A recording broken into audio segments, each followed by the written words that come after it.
Let's do an audio test, everybody. Let's Speak up.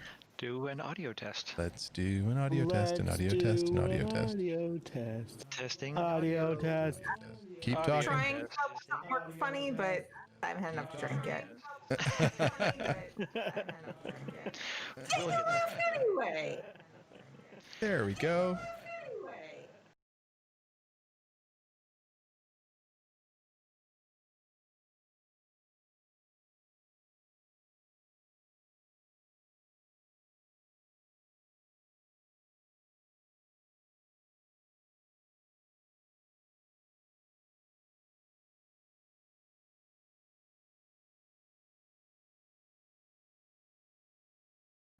Testing one more time. No more echo, Let's echo, test echo, again. echo.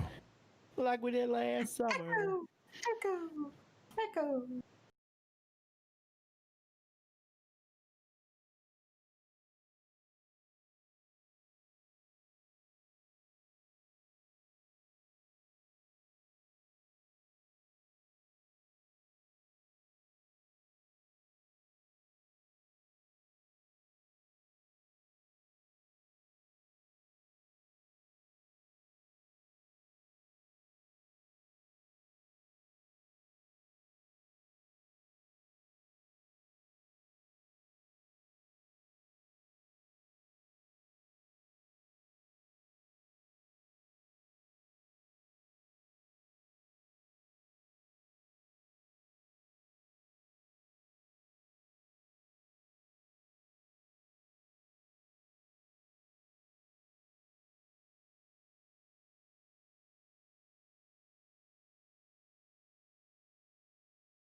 Hello and welcome to the Yacht Club, your weekly Bar Citizen, where we talk about the hottest topics, the latest stuff going on in Star Citizen from CIG, the latest news, and the latest community content, what everyone's working on and having a great time doing to celebrate this amazing project that we're working on and that we're reporting on tonight. So we also have an amazing guest that we have been wanting to have on since we started the show back in February of last year. Welcome, MzHartz, and thank you for joining us. How are you today? Thank you for having me. Right. I'm doing pretty good. How about you? Perfect. Yeah, doing very well. We're going to be doing an interview towards the end of the show, like we always do with our new guests, and we get to learn a little bit more about MzHartz. But for right now, sit back and enjoy the show. MzHartz, you are a panelist, just like the three other hosts we have on the show. The only difference is that as a guest, you get to talk over us at any point. So just make sure if you want to talk, just raise your voice to talk over us, and we need to be quiet to make sure you can get what you have to say spoken, because they hear from us every week. We tend to talk over each other all the time, right, Stem? Yes, we do. Banana.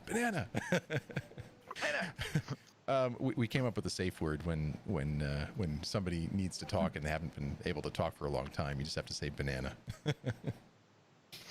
All right. Okay, so tonight's going to be a fun show. Not only do we have MzHartz to go through what she's doing, and by the way, she's known for being on the Base Radio Show and also Ladies Night Out, and we'll hear a little bit more about her motivations and what she loves about the show. But included in this show, we've got information on law and disorder that's going on in Star Citizen, ground vehicles, including the new rock. We're doing an expose on that, and then we'll cover the drop of 310 today to live, and go over all of its features, because as we've been moving up, we've been trying to figure out what are all the features, and while it's been clearly laid out in a roadmap for us, it hasn't been easy to put our hands on it. So we've got some great visual elements that were released by CIG today that we can use to cover all of those. So why don't we start off? Also, if you have questions, please feel free to preface them in chat with the word question. Our form right now on the website is not working, so please be sure to just put it in Twitch chat, and T-Nightster will grab those, especially if you have questions for MzHartz as we go through the show, so that we can talk about them later on. Pretend I didn't post the form. At least I don't think it's working. Is it working? I guess I could click it and find out. It looks like it is. Sure, you can use the form. T-Nightster, where does it send the information to, I guess? Well, I was going to make a new form. The old spreadsheet? But it should be working, says T-Nightster. Okay, perfect. So you can use the form. Okay, right. Yeah, great. Okay, good. Awesome. All right, enough of that glitch. So for the next 2.5 hours, we invite you to sit back, to join us, have a nice drink, share some Star Citizen news, and go through this action-packed interview, and of course have some nerdy chat. But before we dive into it, it's customary for us to go around the show, find out how everyone's been, and we're going to finish off with MzHartz. So we're starting off today with Doc. Doc, how was your week, and what are you drinking tonight? It was an all right week. At least my air conditioner didn't break. Yes. It was hot as crazy though. It was like 100 degrees, and we did not enjoy that. But yeah, mostly I've been taking care of children and now cats. So that's How are the cats doing? All right, they're sleeping. One's underneath me. The other one's sleeping on his cat tree. How much bigger are they now? They're pretty. They're getting bigger. I see it happen every day, so it's not noticeable. But right. Well, with the kids, if you get the chance, snag one and show us so we can have a look. all right. Something we're gonna miss from Shadowkin every week. Usually comes bothers me. Yeah, we only get to see him once a week. So should I summon a cat? Yes, go for it. Yes, please. Yes, we like to have our cat moments. Just got a cat summoner. It's a very cat friendly show. Everyone knows what the cat summoner is. Can anyone guess what the cat summoner is? Oh. Although he might be outside, so he might not hear him.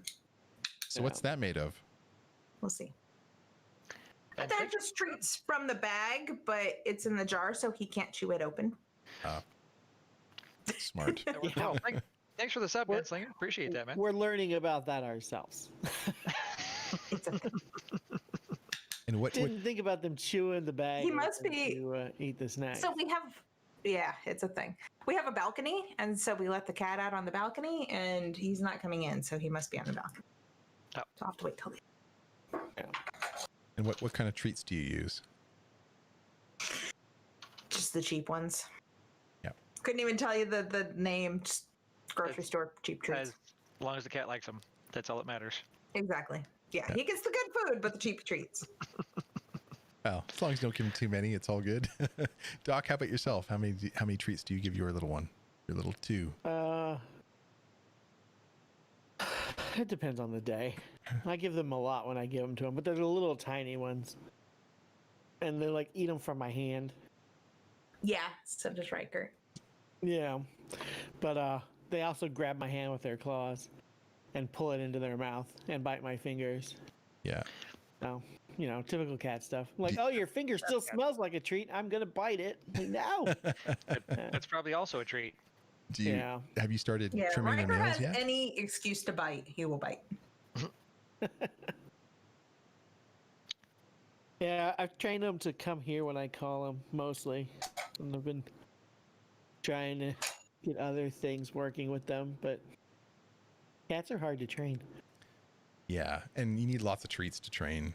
It's not like Yeah. dogs where they pick it up with random. Once you start randomizing things, like sometimes they get a treat, sometimes they don't. Cats lose interest very quickly unless they get a treat every Yeah. time. Yeah, I use a clicker, Does that but work? again, I think he's outside, so he can't hear it.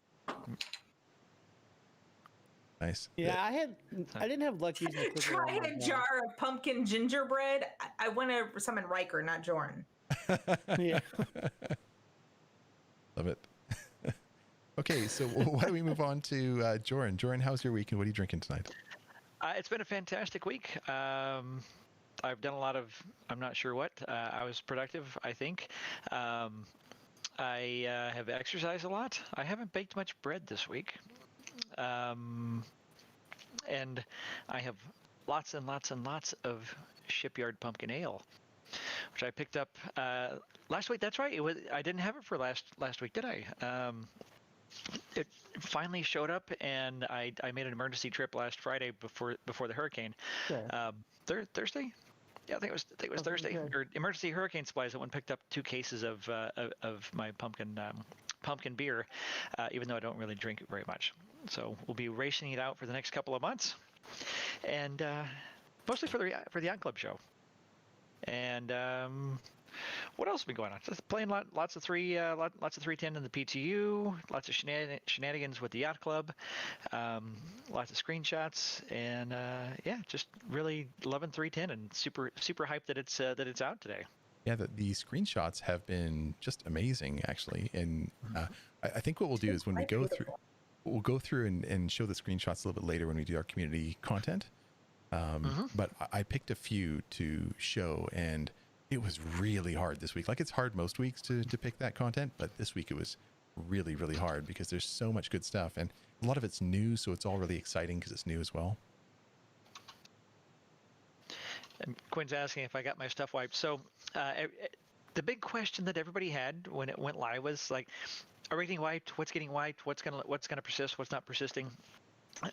So generally, it looks like most people have kept their UEC. Ships seem to have disappeared for a lot of people that were purchased in game. Some people that do a reset are getting those ships back. So it's really kind of hit or miss there.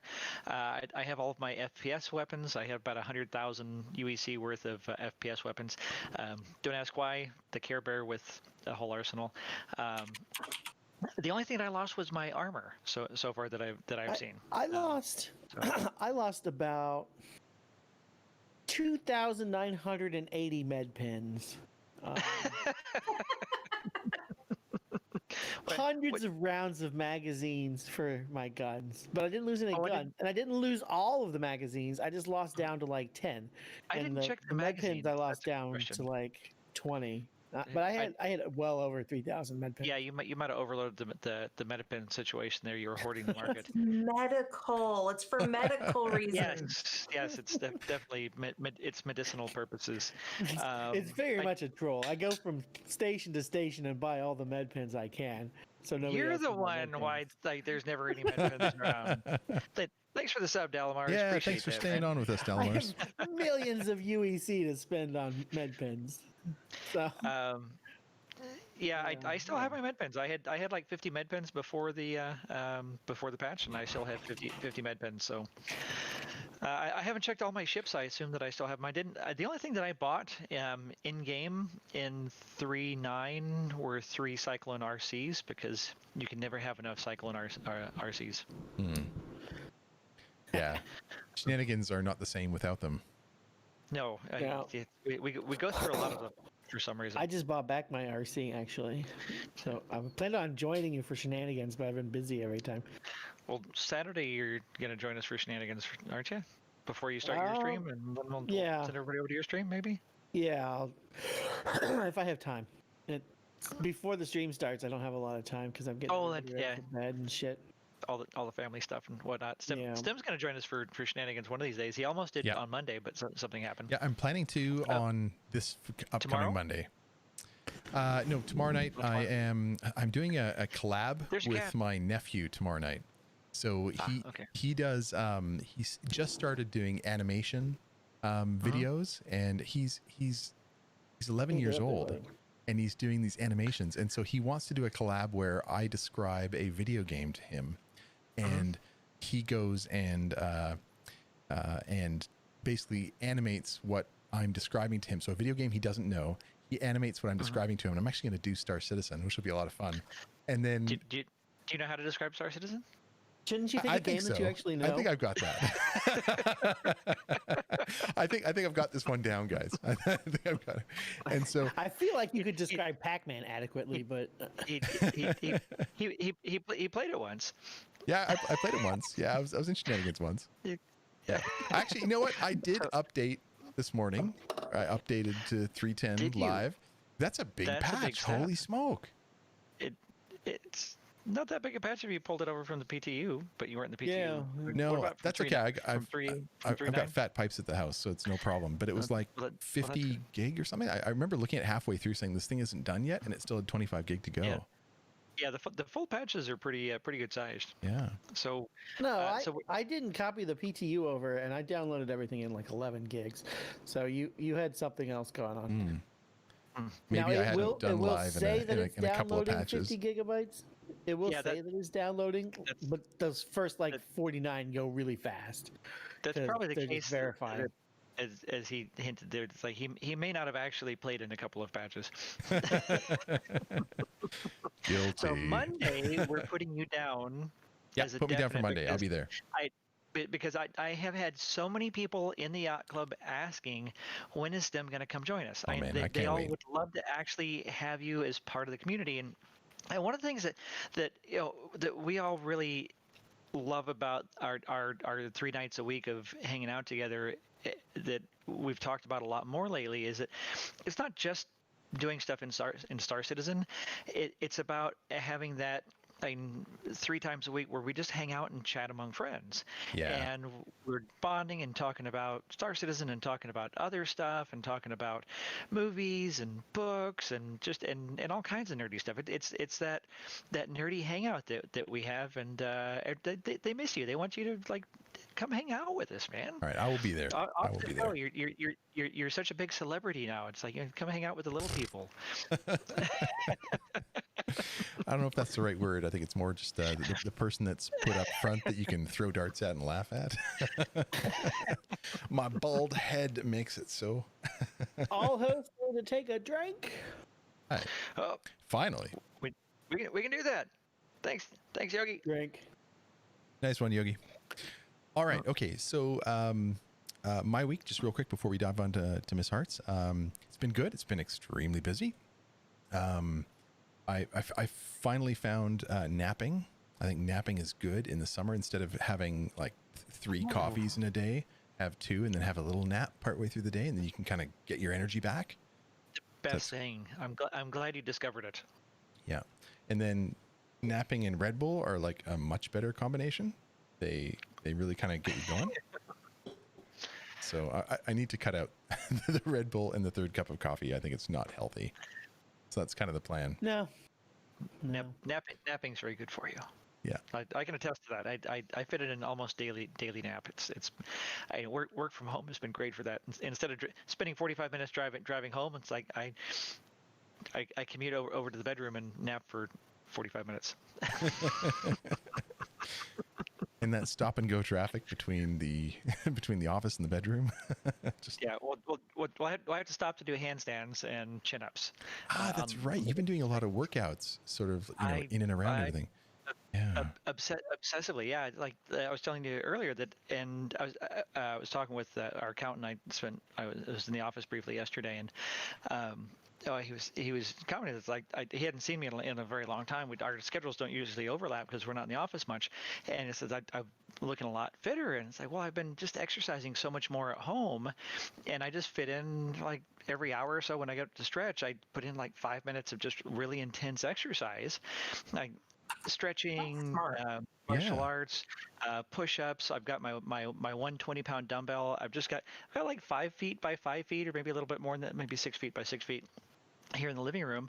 And like I get up, I do a bunch of stretches, and I get like real intense activity levels, get the blood going, endorphins going. I go and I hit my chin-up bar, and I've become crazily obsessed with doing handstands over here against the wall, and so now I'm trying to be able to do not touching the wall handstands. I'm up to like 15 count of 15. 15 seconds. Which is crazy.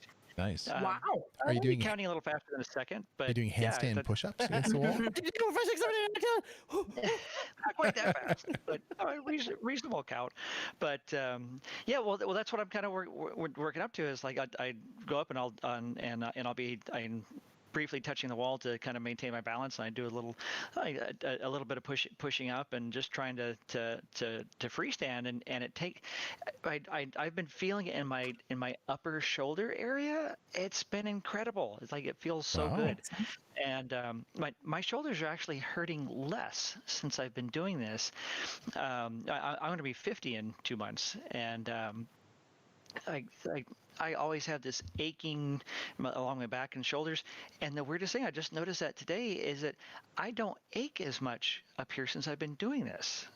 And it's like, I don't know if that like extra, like working those muscles and the joints like that, but man, that 5 minutes every hour when I get up, and I can never plan out 45 minutes to an hour of exercise. It's too monumental a thing to do. And I haven't been able to do that for years. But I've just gotten really religious about like just 5 minutes. It's like every time I get up and stretch and just elevate the amount of activity. And it's changed everything. I mean, I am literally fitter now than I have been since I was in my teens. Like I was better than in my 20s. And I think that's a great time to segue over to MzHartz. Have you been working out in preparation for the summer in Star Citizen? I have not. Sorry, that was a bit. That was a bit trilly. Oh, look at the kitty. No, I'm one of those people. Well, I probably should be working out more, and I probably have gained weight during this whole pandemic thing. But whatever. I think we all have, and I was talking to Joran the other night, and I said Joran's turning the COVID-19 into the COVID 8-pack. I think we can all take a chapter out of his book. It's been so hard on everybody, because everybody you're stuck at home, you're less active, and I started this. I'm kind of on a crusade to get the message out. It's like, when you get up to stretch your legs, like just do a little bit more. Good idea. And it's a good idea. I started off real slow. When all this started, like five months ago or so, it like started off slow and built up, and it's something anybody can do, and mostly just like stretching and just getting the body moving and a little bit of stuff. Get a little dumbbell, just fit it in and just amp it up. A few minutes here and there. That's some great advice. Yeah.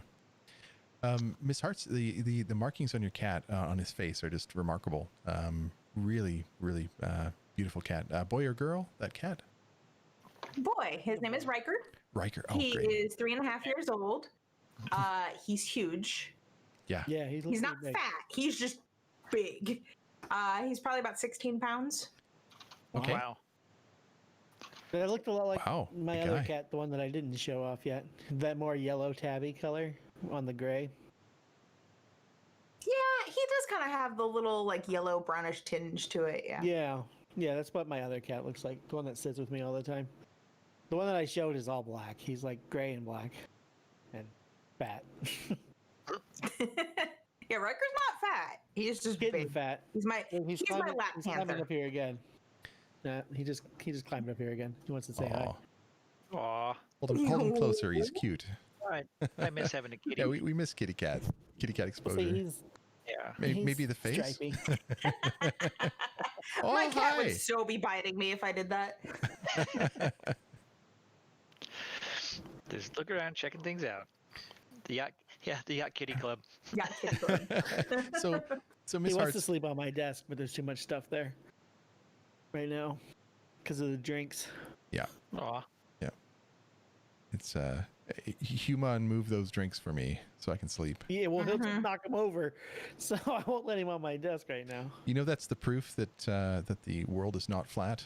Is that if it was, the cats would have knocked everything off the edge by now.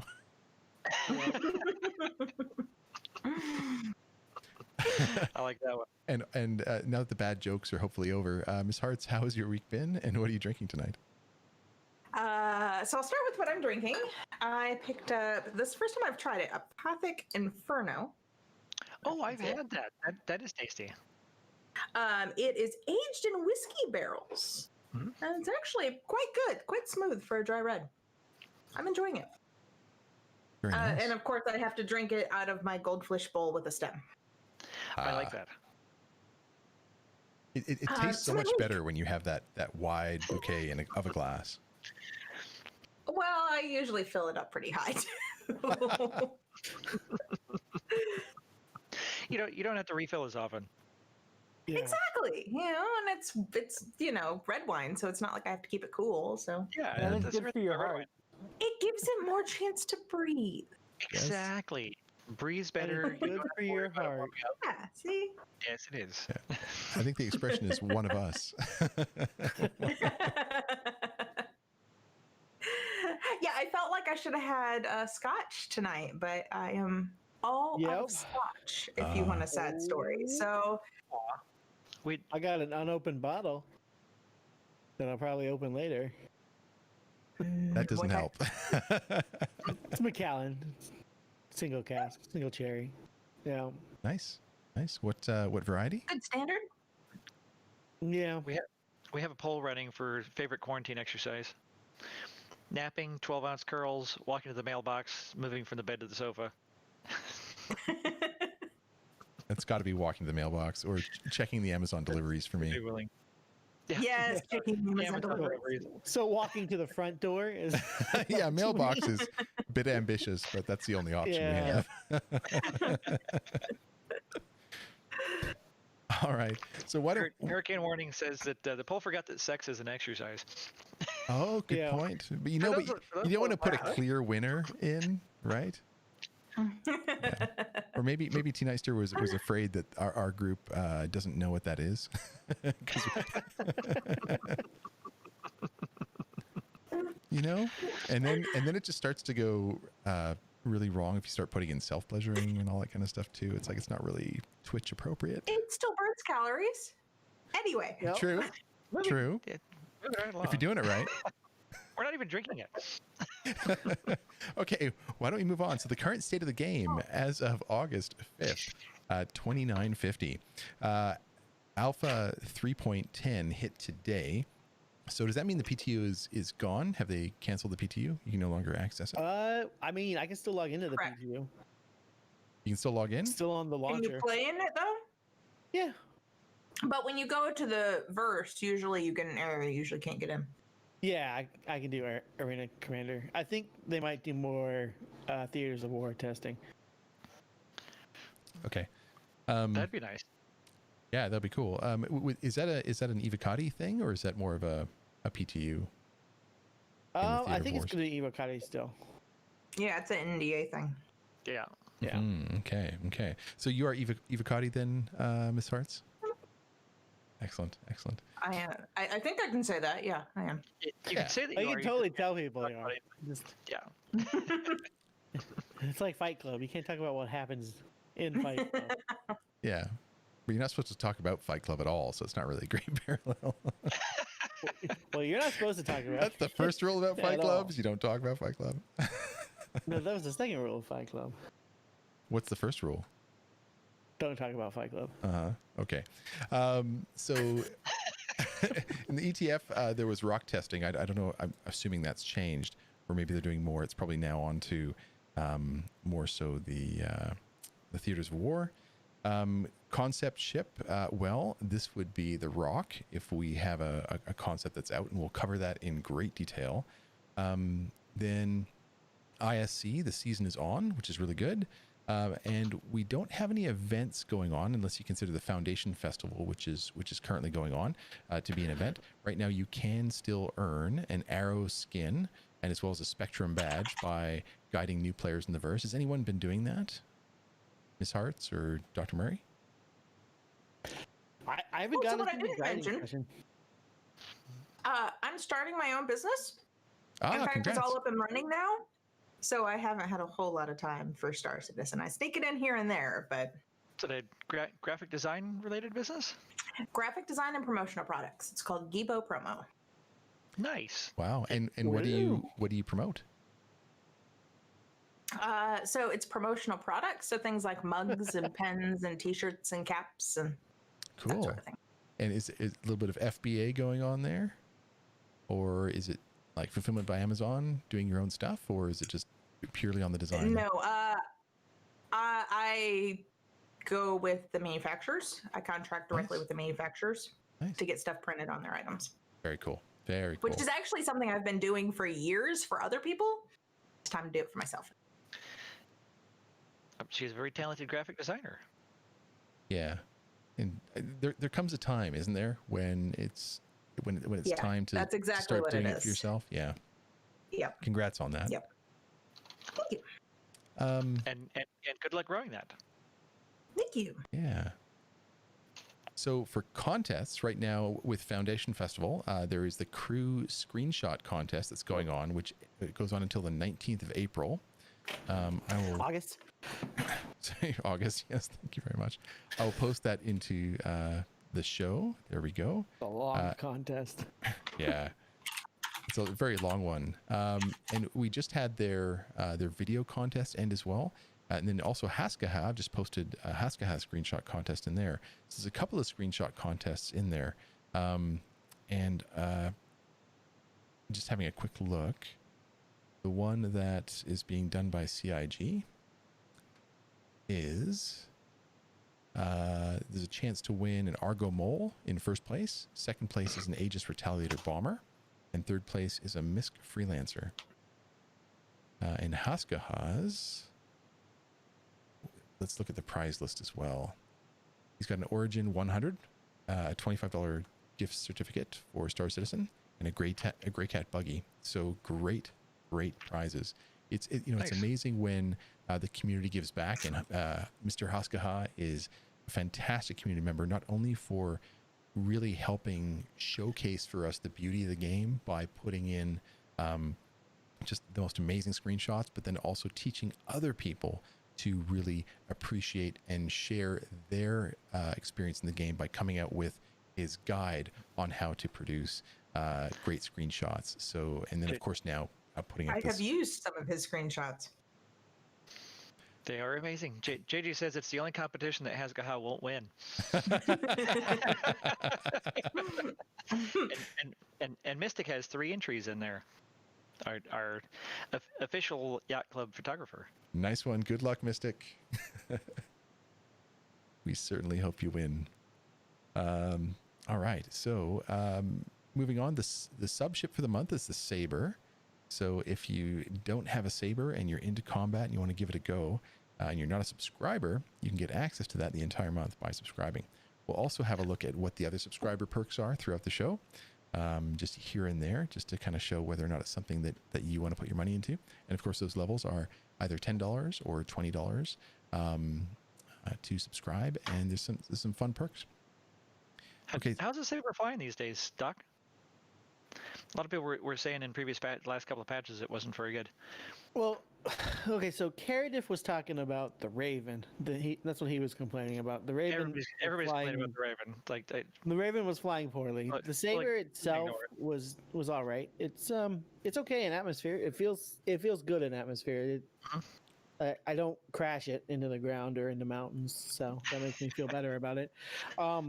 It's fine in space, and with the new fixed assist, you can go 4 size 3s on it again and actually cause some damage. Oh yeah, with fixed weapons working again. Right. So that's a big bonus. And then the Raven itself is flying better too now. So they will get it balanced. They will get it balanced. Stop too much ranting out there, folks. I love how Mr. Hoskaha says, "I'll still win" for his own contest. That's great. Wins by seeing the beauty of all the creative stuff that everybody does. Yeah, there you go. There you go. I was going down the whole rigged concept, but no. I think a lot of people would like Doc to model his shirt. A lot of people were commenting on, and that's the. I already showed it off several times. Stand up. Let's see it. Oh my god! I can't stand up, but I can lift myself with my arms. That's not too bad. Nice. Yeah. Where'd you get that one? CIG. That's the Invictus one. Yeah, it's the Invictus t-shirt. I got the Drake one too. I'll wear that next week. I keep meaning to wear them. I've had them for over a month now, and I'm like, I'm gonna wear that on the show, and then it's like the show starts, and I'm just wearing my black shirt. I'm like, damn it. Yeah, you gotta wear it. I've got the straight out of Grimhex one that I got off of Redbubble. I always change right before the show. Yeah. I like that. I have a black shirt on. Nice. Always fashionable. Black is always fashionable. You can't go wrong. And if it had something fun on it, what would it say? Well, I already have fun shirts, so I would just probably mimic one of the other ones that I didn't wear today. Do you have an example? So on my stream, in the rare event that I stream, I have a very Firefly type theme. Oh, nice. And playing on my name, my followers are called Misbehavers. Nice. And so I have a shirt that says I aim to misbehave. Nice. Love it. And I'd say I love your background. Thank you. This is actual physical background. Yeah. Oh, perfect. Yeah. You don't have to fake it. Exactly. I got sick of dealing with the green screen, so I'm like, just get an actual backdrop. It works nicely. Yeah. Doc, we need a curtain for you. No, the problem is there's no space. My wife's computer is right there, so it's like. Yeah, that's why I put my computer up against a wall, so a wall's behind me, so I'm facing the rest of the room. Yeah, I might. It'd be so much of a pain in the ass to move these computers around and these desks. But maybe it'll be a good thing for the show. Okay, you come do it, and you can put it wherever you like. It matters, Doc. Like everything for the show. Like, come on, Doc. Come on. I also just moved, so I had to move all this anyway. So. Oh yeah. Next time I move, sure, I'll set it up better for streaming, but. All right. Okay, let's dive into the actual content. Enough tomfoolery and catching up. That's what we're all about, tomfoolery here. I know. Hey, so everybody, why don't we ask everyone what they're drinking in chat? What are you drinking and how have your week's been? What did they bring this week? Usually some interesting things. Yeah. And while we wait for those, let's talk about Inside Star Citizen rock and roll.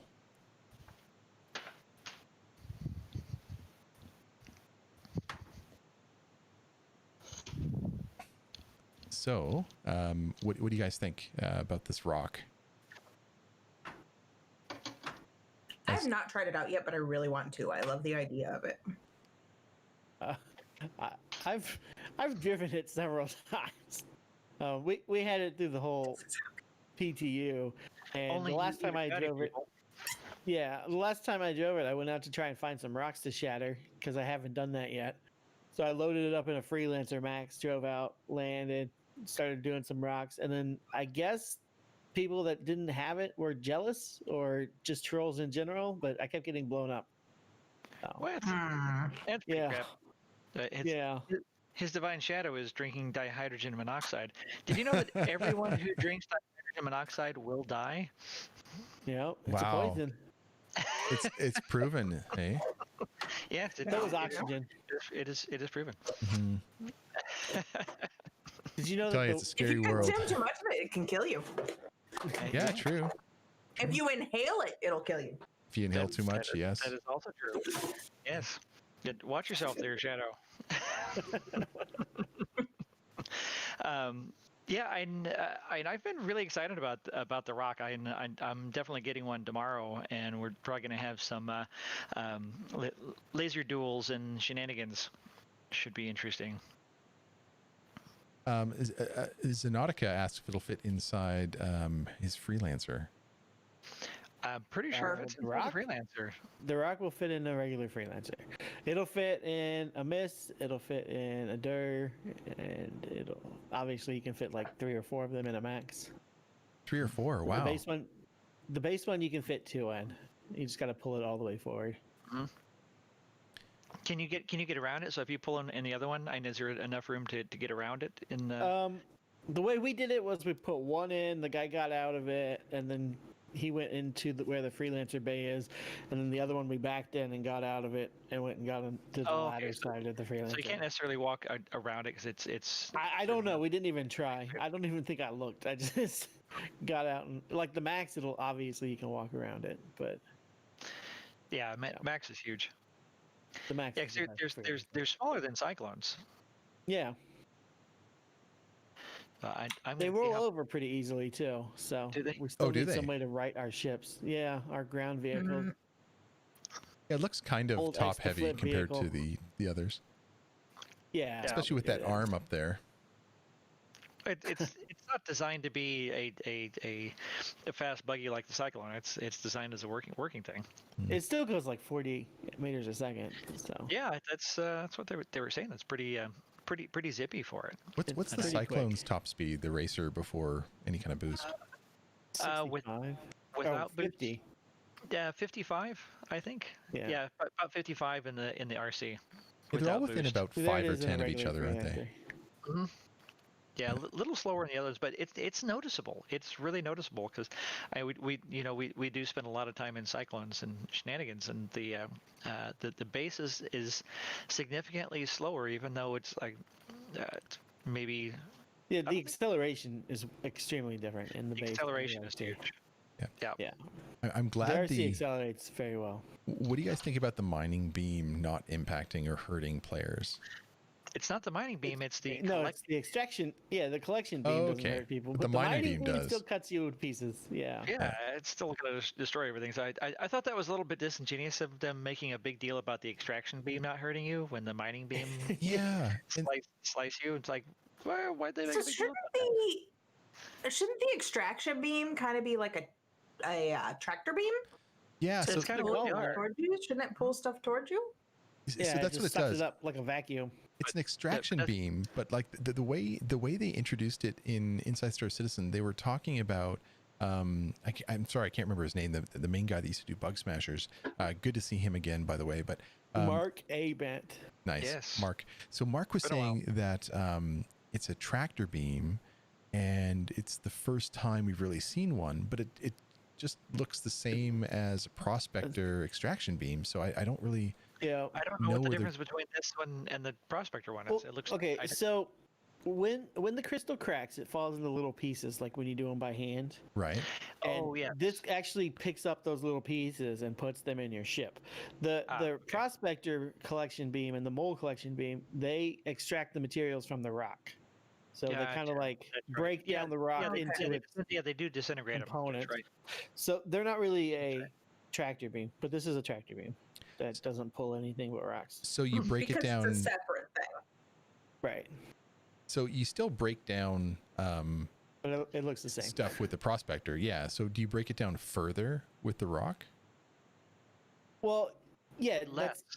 it's less because you hit the rock and it breaks into little crystal pieces, and then you pick up the crystal pieces. Oh, okay. Okay. So The prospector, you like break it up, and then you have to choose which section of it that you broke. You want to extract out of to get the right And the ore. extraction beam actually disintegrates it and Yeah, it like and breaks it down. into it does molecules. suck it up, but it sucks it down. It sucks it up as like a particulate matter, not as Yeah. actual complete rocks. but the behavior is still like The same. Similar. Yeah. sucking it Similar, in. yeah. It's more like a vacuum Yeah. than a. Yeah. Yeah. You know, when I think of a tractor beam, I think of something that can, push, pull, and you can, move left, right, up, down 6 degrees of freedom. And if you probably wanted to, you could probably manipulate the object, like rotate it or do whatever if you apply different stresses on either side. So for me, that's what a tractor beam is, not just something where you can suck it in like a vacuum. But I don't know. It's early. It's tier 1, right? So we'll learn as we go along what their plans Yeah. are. Yeah, it's a tractor beam. That works like a vacuum. Okay, and then moving on to explosions. That's the next thing. Let's do that. Explosions. Explosions are always fun. We like explosions. I want this pistol. Yeah, the pistol's a little bit OP there, isn't it? That pistol's always been OP. It's stuff like this that always make me think, man, Star Citizen's so pretty. It is, and they do an amazing job with these explosions. Yeah, and I- especially with the capital ships, you can really see what the phases are of an explosion. And they're looking at certain things, and it'll come up on the screen in a moment where they talk about there's the debris, there's the shrapnel, there's the smoke, there's the Yeah, I lighting, love that. The idea of the storyboard, Yeah. where they lay it out by, okay, well, at 3 seconds it's doing this, at 5 seconds it's doing this, 10 seconds it's doing this, and this is all the sequence of things that literally tell the story of the ship blowing up. Going up. And yeah, It's so cool. And of course, on smaller ships, it's it's a very quick story. But on the capital ships, at 0 seconds, then at 2 seconds, then at 6 seconds, you've got these different events kind of going on. And Blowing up a capital ship should be satisfying. yeah, yes. yeah. And then depending upon like maybe the ammo or the different technology, like maybe a Xi'an ship blows up in a different color than an Earth ship, like a UEE ship versus a Banu ship. So let's say we've got like the Defender should be like maybe a green explosion somewhere in there because of the way that they're As it does. Stuff. Kind of like Yeah. how the quantum travel's different. yeah, exactly. They do blow up green. Yeah, and yeah. this it's is very the unique blue and of the Prowler, right? The Asperia. Mhm. And then this part here where they're talking about how they've got the parts that those separate areas, that those break points on the ship. So I mean, we've heard about this so many times. It's nice to actually see that coming in. I'm excited to see stuff actually make it into the game. It's fantastic. Yep. They've been working on this stuff for a long time. Yeah, I'm looking forward to them actually having the point damage, so that things don't just blow up instantly. When the HP to pop mechanic that we have now, where when you're doing damage and it's actually damaging that part, and it damages the component underneath it, and it doesn't just rack up and then blow the whole ship. Dad Lando, thank you for the Whoa. $100 donation there, man. Holy Appreciate smoke, it. Dad Lando! Wow. Wow, From the Wow, Commodore. super generous from the Commodore there. wow, really impressive, Dad Lando. Great to see So you, man. there Thank you so much. is sub-targeting now, Yep. where you can target specific parts of the ship. There's always been some sub-targeting, actually. Well, But but there's not actual always. interval targeting, sub-targeting now. Yeah. Yeah. Well, Yeah. the new targeting system gives you more functionality as far as how you do that, from Right. what I was understanding. Yeah. I haven't really gotten into the whole targeting stuff yet. I want to really get into a little bit, as care bearish as I'm known to be. I want to get into a little bit more dogfighting and combat practice this patch. Perfect. Yeah, so they didn't really cover that many topics today. It was really primarily just the rock and the explosions. Next week, I'm really looking forward to the getting back to a sprint report and actually covering multiple topics. Tomorrow, you mean? Tomorrow? Yeah, tomorrow. Yeah, tomorrow. but we no idea cover it what next week. It's all relative. Today, tomorrow, it all blends together. You know, it would actually be great if we did a poll. T-Nicer, if you're listening, can you do a poll on how many people watch like Inside Star Citizen on Thursday, like when it happens, versus like how many days people wait, and then if people actually wait just to watch the Yacht Club every week to find out the news, that'd be great to know. And that's our marketing for the week, for the night. Our market research. So moving on to the weekly newsletter, we covered everything, it feels like, in the weekly newsletter except for the sneak peek in our last show. So what I'll do is I'll show you the weekly newsletter sneak peek, and we can speculate a little bit on exactly what this is. What do you guys think? Yeah, Lando, thanks for subbing, man. That's Wow. the VR chair. Thanks, Commodore. The sim pod. Oh, Gunslinger gifted that to Dad Lando. Oh, nicely done, Gunslinger. Appreciate it, man. Yeah, really nicely done. But yeah, that's the sim pod. We've seen them before. We used to actually have to get in them to play Arena Commander. Yes, Back yeah, in I the hangers. remember. The early 2X. So was it branded Microtech before? I don't think so.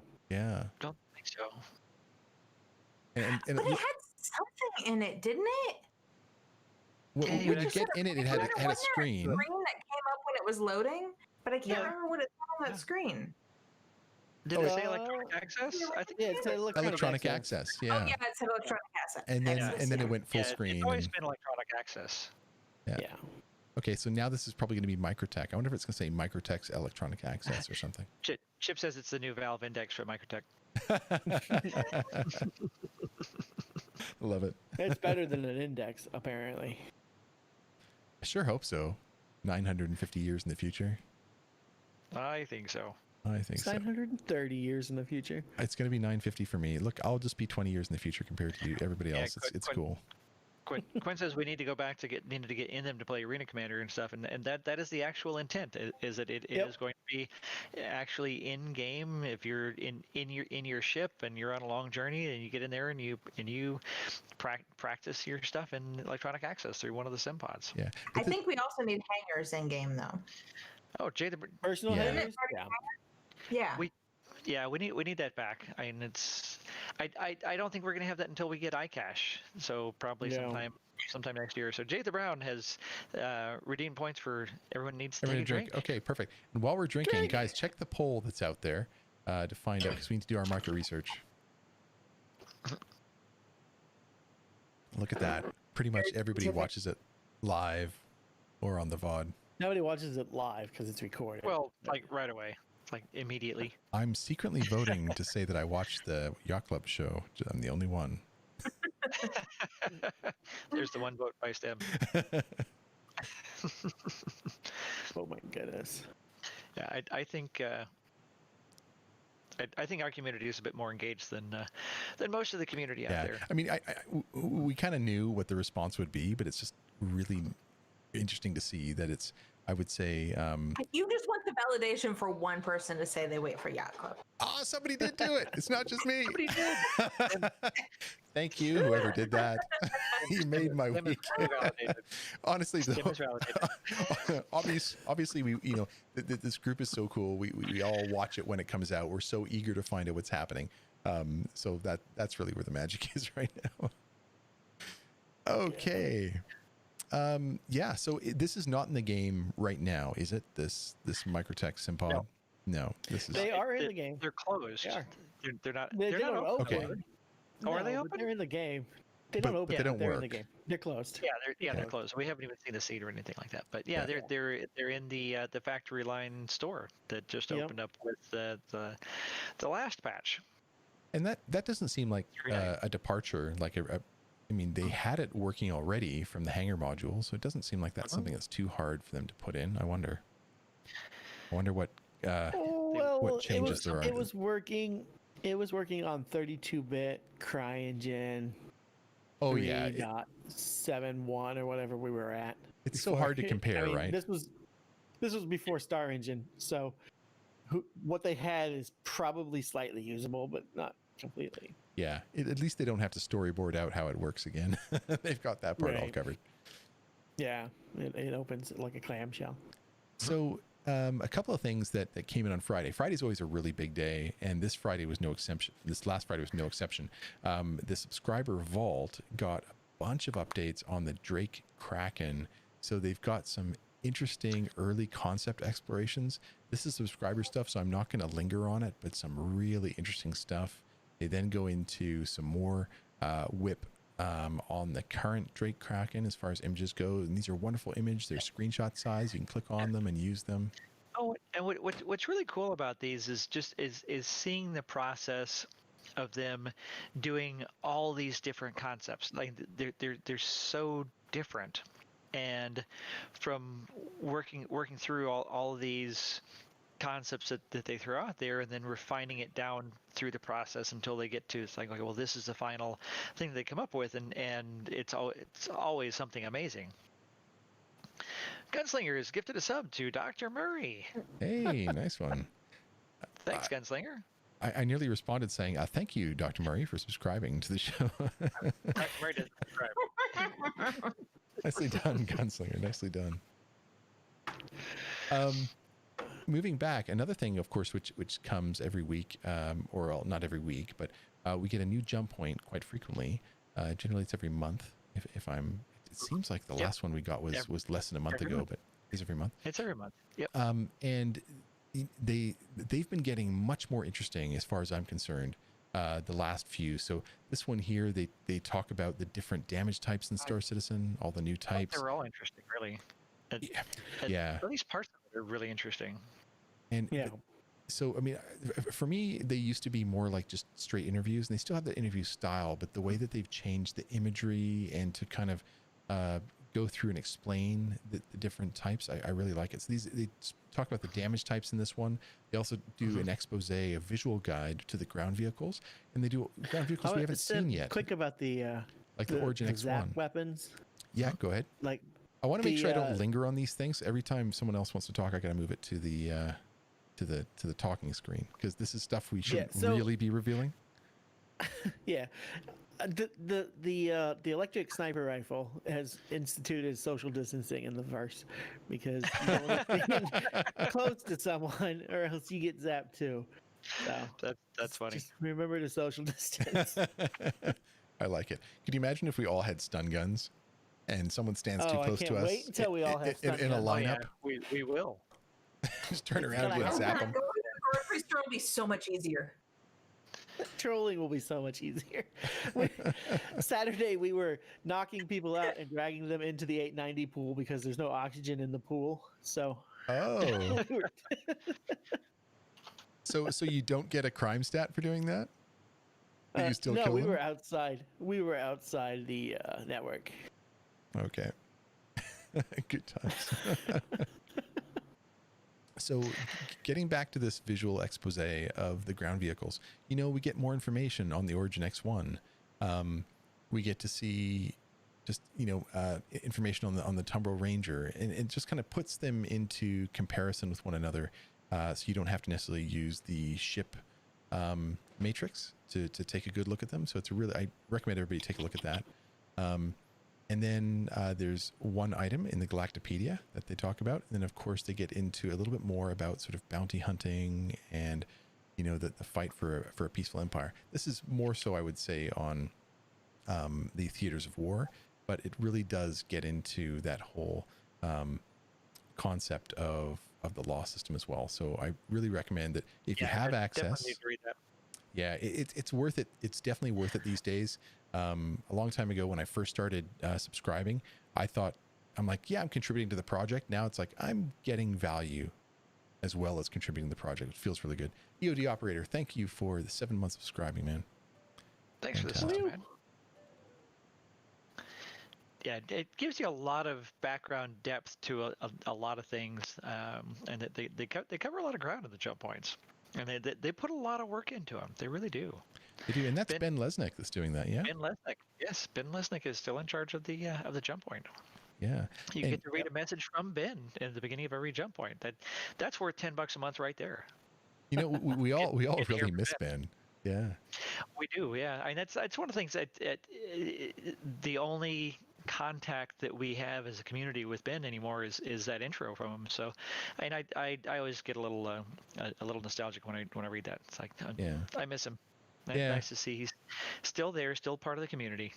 Yep. Yeah.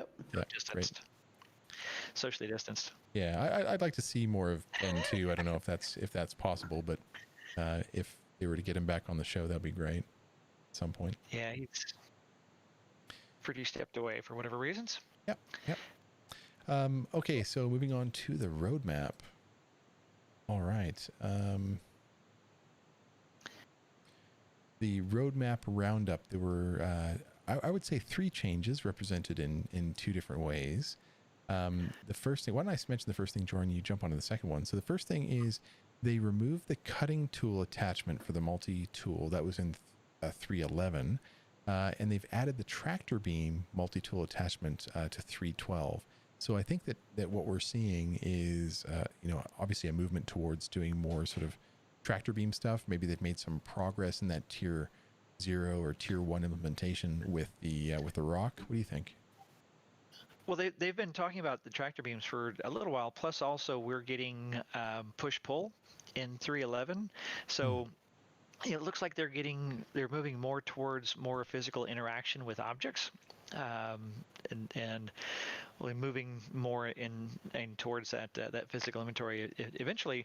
But we're going to be getting the cargo decks in 3.11. We're going to be getting push pull, which from the graphic that they have along with the cargo deck card has somebody leaning up against like a big dolly with some big crates on it. So I think that's a cargo related mechanic, and then the tractor beam is also another cargo related moving things around mechanic. So I am super excited about that because that's like my primary thing is cargo and moving stuff and boxes. I like boxes. Yeah, it's definitely going to have to be part of the whole the push pull mechanics, etc. for cargo.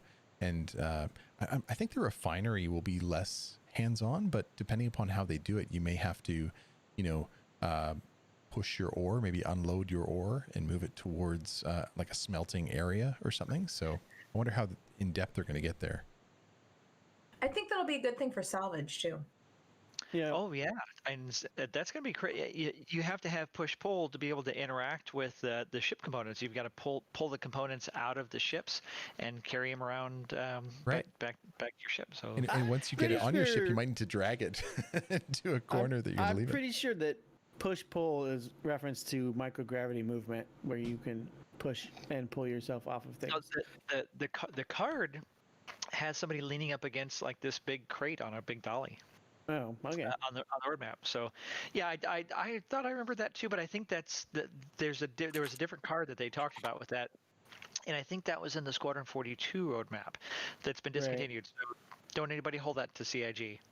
It's roadmaps on hold. There are no roadmaps. The roadmap's on hold. Yeah. There's a roadmap to a roadmap. Yeah. Yeah. Roadmap. This is still the old roadmap that we're looking at. They haven't made the new roadmap rollout yet. But I think it's pretty clear that they're moving on. They're moving on. Basically, moving things in the verse, like what do you call it? Like migration of assets, but like in-game traversal of assets. So, you've got locomotion of people walking around, you've got locomotion of vehicles, but you don't have the ability for people or vehicles to work with in-game assets that aren't like pieces of equipment. So you can take a rock and you can put it into your personalized inventory and you can walk around with it, but we can't manipulate. We can pick up what's the penguin? What's the penguin's name? Pico, the penguin? Pinko. Okay, so you can pick up Pico the penguin, but you can't necessarily, now you can drag a body, And soon, we're going to be able to use a tractor beam to manipulate things. We're going to be able to use maybe a cargo jack or a dolly to move things around with cargo. So I think that's now a big focus of what they're doing. And I suspect that they need that for Squadron 42 coming up as well. So it's nice to see that transition, that trend, whatever. Coming in. And speaking of Pico, they just implemented a new emoji on Spectrum. So in Spectrum chat, Pico is an emoji. So They everybody actually just released the physical merchandise for the Pico too. You Yep. need to pre-order the plushie. Yes. I am going to say Pico is genius. Because not only is it a thing in game, but it demonstrates a lot of the tech in game. Mm-hmm. And then with the marketing, and granted, I'm looking at this stuff because it's what I do. With the marketing and bringing it back in thank you into for 12 a months, physical man. plushie, it's just, I love the whole, how they've really rounded that out. Market synergy. We all have to drink because Richard Sky matched. Synergy. Oh. Yes, and also earlier we missed that as Tim was monologuing. Delamar's redeem points for us all to take a drink. Ah, nice, Delamar's. Oh, goodness. Sorry, MzHartz. Continue. I sorry to interrupt you there. So I was saying, I think Pico is genius. It's just such a simple thing, but it shows so many things that the tech can do in game. How it can render things, the gravity, how it kind of slides down the snow hills and stuff. Yeah, but then also making it into a physical marketing object. I'm very impressed that they did it. Granted, that is what I do. That's, if anyone wants a plushie of their own things, call me. Oh, cool. That's Is it just one-offs, or does it have to be? Does it have to be like large numbers? Oh, Captain Richard! 233 people. Welcome, Captain Richard, and all of the. Hey, Captain Richard! Thanks for rating. Thanks everybody for joining us. Welcome. I think they're called Richard Ears, right? That's his viewers are called Richard Ears. Are they called Richard Ears? I don't know what they're I have called. no idea. Tell us what you guys are called. I thought they'd be called something like chalupas. Yeah. Welcome, guys. We are currently running through everything that's happened in the last week, as you know, that we do every week. Right now, we're talking about the notable changes on the roadmap. We've just covered that the multi-tool attachment is changing, and that the Bearing BR2 ballistic shotgun has been added to 311. So that's pretty exciting. Yeah, they haven't actually added to the roadmap, but on the monthly report is another Bearing weapon, the grenade launcher, which I am super excited about. I love things that blow up. I want to know what happens when you shoot a grenade into a ship that's upside down. Does it go to the roof, or does it go to the floor? It'll go to the floor. So it'll go. That's internal gravity. Yep. Yeah. We'll be testing. It's going to cause the game to crash. I'm going to. It probably will, but probably in Evocati, not PTU. I'm hoping. First thing I'm going to test with that thing. Flip your ship over. Ahoy, get Richard, ahoy! Ahoy, hoy! And the other interesting thing about Pico that someone had brought up last week was that they're having these souvenirs at each of the different locations. So it's just like the souvenir shop at the spaceport at the airport. You go through and you pick this up and you collect it and you take it home and you put it on your shelf. And it's like, well, yeah, I've been to Microtech and I've got the Pico. I've been to Hurston, and I've got the bag hat. The bag hat from Hurston, but isn't there something at Area 18? Well, there's been the turtle. The turtles, the tortoises. The turtles. I think Pico is more successful than the turtles, though. Oh, yeah. I don't know. The tortoises are pretty big. Yeah, Pico is just taking over, and I saw a terrapin completely full of tortoises. That's funny. Our crunch had his 300 full of turtle. Yeah. Like people were filling their ships up with them, and then you couldn't find them anymore. Like I don't think they've been seen for some time. So Murky Water posted this on Reddit. And I thought it was pretty funny and apt to share right now. I could really go into promo product geek about this. You should. Do it. Okay, so the difference here is the original image that you're looking at is a plush with a hard helmet, a visor, and a shirt. But when you look at the plush that they're selling, it is entirely plush. The ski board is plush, the visor is plush, the helmet is plush, the shirt is plush. So to make those separate things is a lot more time intensive and totally. a lot more expensive. So to make a hard helmet, you'd have to go to a different factory than the plush. To make the shirt, you'd have to go to a different factory from the plush.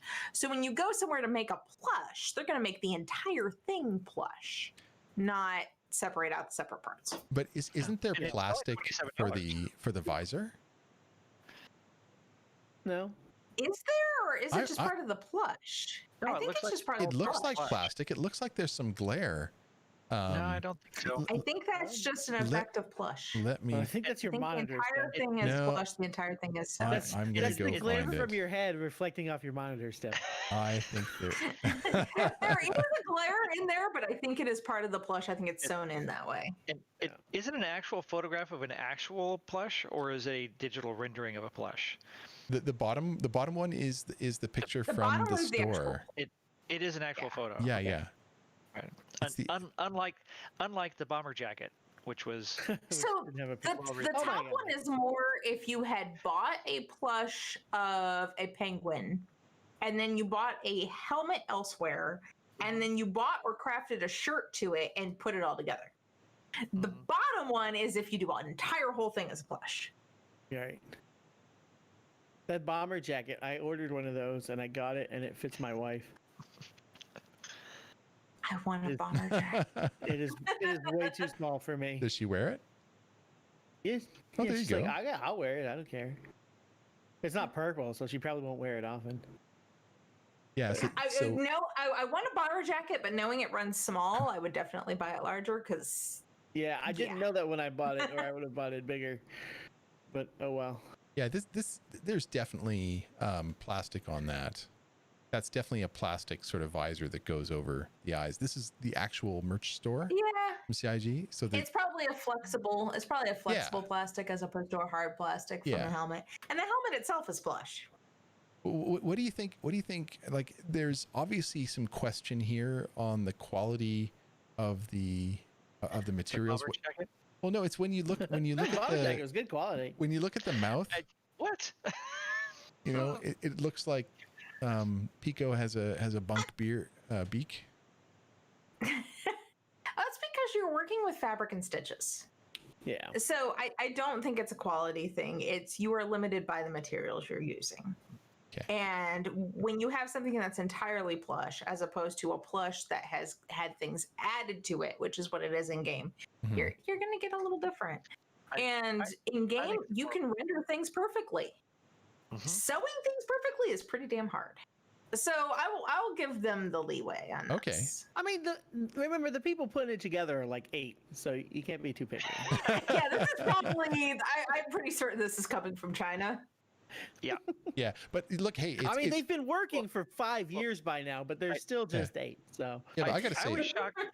it's super fortuitous, MzHartz, to have you on this week's show to be able to comment to Yeah, say, this is look, my this, realm of knowledge. yeah, like this is not a quality issue. At least what we're seeing is not necessarily a quality issue, because I mean, No, it's part of the production. yeah, because I was this shocked makes when you it was think it only could $5 be. shipping. yeah, the shipping. And has that's gotten why, better. because it's entirely plush and it's not a dressed plush, which is what you see in game. Right, Right. and then I want one. I mean, yeah, I do they're still- all on back order though, and I wonder I how don't know long where they're the hell going I'd to put it, but I do still. take. Well, so that's what they're doing. They started it back ordered, so everybody back orders, and then they get an idea of how many they're going to actually need to order. Okay, so just Instead setting of expectations. Ordering 2,500 and only selling 500, like they did with the. And that's 1.53. also- What you're seeing, so what they do is they submit the design to the manufacturer, and the manufacturer puts a pre-production sample out.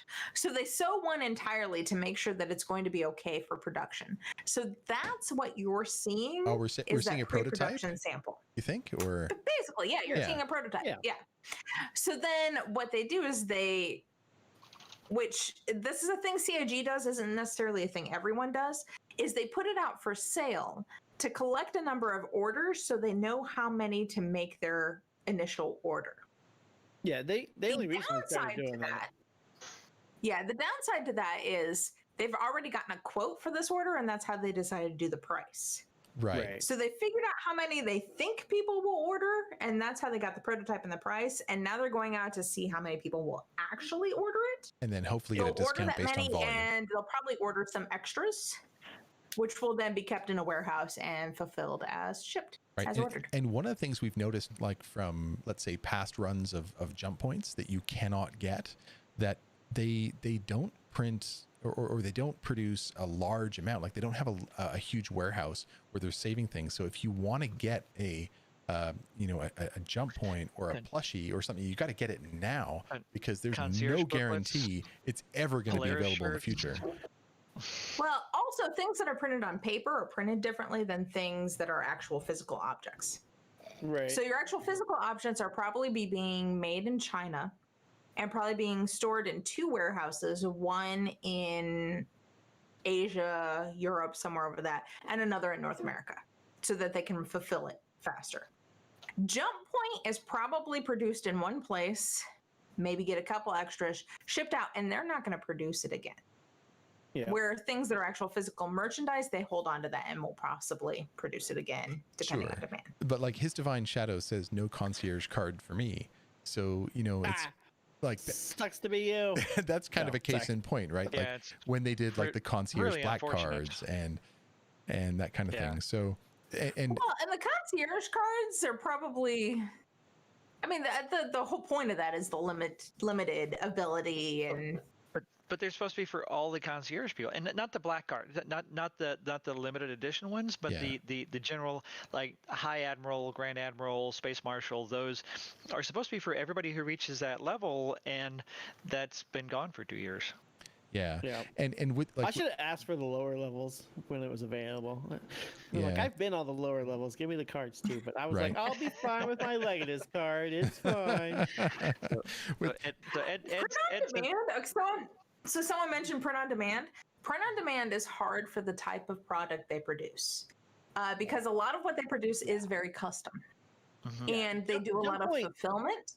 And print on demand is more expensive. Print. Yeah, if Jump Point was just print, it would be Hustle's something. With rating Jump Point with 27. Images. Yay! Well, Jump Point is also hardcover. Right, which is possible to do as print on demand, but it's a little more expensive, a little more intensive. But like Jump Point, when they printed the 3rd edition, I had missed the first 2, and that was me. Well, I wanted to get the first 2, and so I wrote through and said, hey, like, is there a chance that these are, because I'm the type of guy that I don't necessarily want one of them. Like, I want to collect them all. It's not like, you're coming in halfway through National Geographic's 40 years of magazines and you just want to collect that, since you started. There's only 3, 4, maybe 5 of these things ever going to be printed. So you kind of want the whole thing. So for me, it was, if I could only get the 3rd one and maybe the 4th one, I'm just not going to bother. Because if I can't have the whole collection for this particular thing of products, then I'm just not going to bother, because I can get them digitally. But something to show as a set would be more interesting. So they just have a history of not producing stuff, and it's cool because it does make them exclusive for those that were able to get them. So there's that benefit too. It makes it more of a collector's item to have a limited number. Yeah, sure. But certain other things, they should really put more out, like the ship shirts, the Polaris shirt. Well, they're doing better with shirts now. Definitely, yeah. Not like they really. did well with the shirts for the Invictus shirts and the Drake ships, because they're still in stock. Like, they still have them being ordered. So personally, I find it more super people are boring. here. I think they sold more Invictus shirts than they've sold any other merch, because of the way Invictus Week went, with so many fresh eyes and people buying merch. Probably, but So it was one of the few shirts I haven't bought. Well, of course, the Drake shirt I didn't buy, but yeah, I just not that excited by the UAE shirt. There's not enough yeah, Star Citizen branding on it for me. well, it's got the Star Citizen logo down here. What are you talking about? So Yeah, it's one of I agree with Dr. Murray that it's an in-game thing, so it doesn't need to have a Star Citizen logo on. I Yeah. know. I just It's getting better, anyways. They're merchandising, so I They've agree with actually, that. back in I believe they've in, recently like, changed their merchandising, so I'm happy to yeah, see back it. in 2014, 2015, it was a crapshoot if what you got was going to look like what you actually got, or if your shirt was going to be stitched properly. Like there was a bunch of issues with the early merch. That's why when you see somebody with early merch that's still like it looks good, you're like, oh, well, you got lucky. Yeah. 'Cause some of us got. There And are they've tons never of worn it. different ways. There's tons of different ways you can acquire that merchandise, and I think they're learning what those best ways are. Yeah. Certain things you get sourced from China, certain things you get pre-made and printed. Well, It's they've got, it's an they've got entire new marketing industry-wide thing. Yeah. Yeah. Yeah, I have one of the first Squadron 42 shirts, and it has 3 armholes. So it's, it might be 3 one of- armholes. And no head hole. yeah, it No, might be there's a one of head the hole. few things the new marketing people are actually doing right. Yeah, yeah. One of the few things. Well, and that's where I was going with the Pico thing. Was that the marketing people are doing their merchandising right, and the Pico thing is a good example of that. People Yeah. Even though it's entirely plush and not the plush end game, I think it's still a very good way of taking real life and game and melding them together. I love it. It's brilliant. yeah. So And Ed Horton's says that he, excited because there's a penguin now. yes. So Ed was saying that he wants a Dr. Murray plushie, a STEM bobblehead, and a Joran action figure. Yeah. I can do that. It'll cost you, but I can do that. I remember a buddy of mine, he's a librarian, and we found when we were out at some bizarre shop a librarian action figure, which on the marketing it says has real shushing action. We'd have to have something for Jordan has real upside down handstand. Yeah, that's what Stellick said, is that the Jordan action figure does handstands. Yeah, nice. And it goes on monologues. Yeah. You pull It the has string a really and long string. It's a really long Stop string. talking. Like You just 2 keep yard pulling long and string. pulling and pulling. I mean 2 meters. Sorry, my military training kicked in there. It's like the TARDIS in there. How much string can you fit inside that action figure? Yeah. Yes, Dragger, the Jordan action figure does come with Kung Fu grip. And it's scratch and sniff to smell like pumpkin spice. Comes with pumpkin spice beer. It's like, okay, no one here is going to know this. When I was a kid, they had strawberry shortcake little figures, and they smelled like strawberries. Yeah. Yeah. So, Of course, yeah, of course we have. the Jordan We're- figure with pumpkin spice. Yeah. Yes. You're old like us. Yeah, we're and some of us are older. Some of us are really Yeah. old. Yeah, I'm up there. You're young old okay like with me. Young old, okay. I'll go with We're that. OG. That's what we like to say. Oh. We're OG. All you There we youngsters, go. you're all youngsters. Oh yeah, Uga says that the Jordan figure comes with the soapbox attachment. Right. You got to pay extra for that. That's a stretch goal. Yes. So, talking about being young and doing shenanigans, these are the shenanigans from last week. Yeah, so the ballista missiles or torpedoes do actually work. That was Starlet's Executive 600 getting shot down by a ballista. We blow a lot of things up during shenanigans. You blew up That her, was- her 600i Flex? Yes, she volunteered, and Oh, then fair enough. yeah, I would and launch then there- all the missiles. it was only the 2 size 7s. It didn't actually need to launch the size 5s, and this was the Ballista getting blown up a little bit later by Connie because it wasn't working. So we just figured we'd blow it up. And yeah, just a few highlights from the shenanigans. We had a whole bunch of ships. We went to in the PTU to Daymar at the ArcCorp 141 outpost, and the whole area there is totally different with the new height maps. And it's just Daymar looks amazing. And the canyons are deeper, and there's a lot more verticality there, and it's always beautiful with Crusader in the sky back there like that. Again, like I said, with 310, it's a very subtle thing, but everything looks a little more amazing. Well, they did a lighting pass on everything. They did the height map pass on every single planetary body. They extended the render distances, especially for ships, is amazing because before they'd only render in at about 4,000 meters. Now you can see the ships out to like 11, 12 kilometers, and when they're flying off, I mean, they just you see that like on Monday night. We were on Microtech and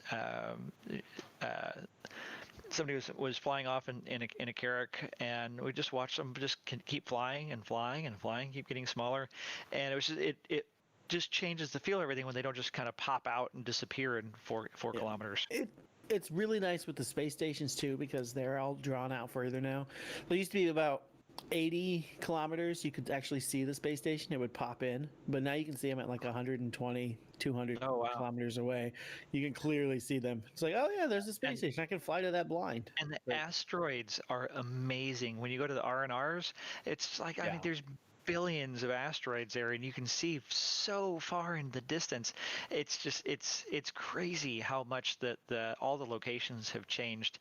And a couple more suggestions for the action figure, the 890 Dreamhouse for Barbie action figure, the bakery like that. bread, and the easy bake oven to make your own pumpkin bread.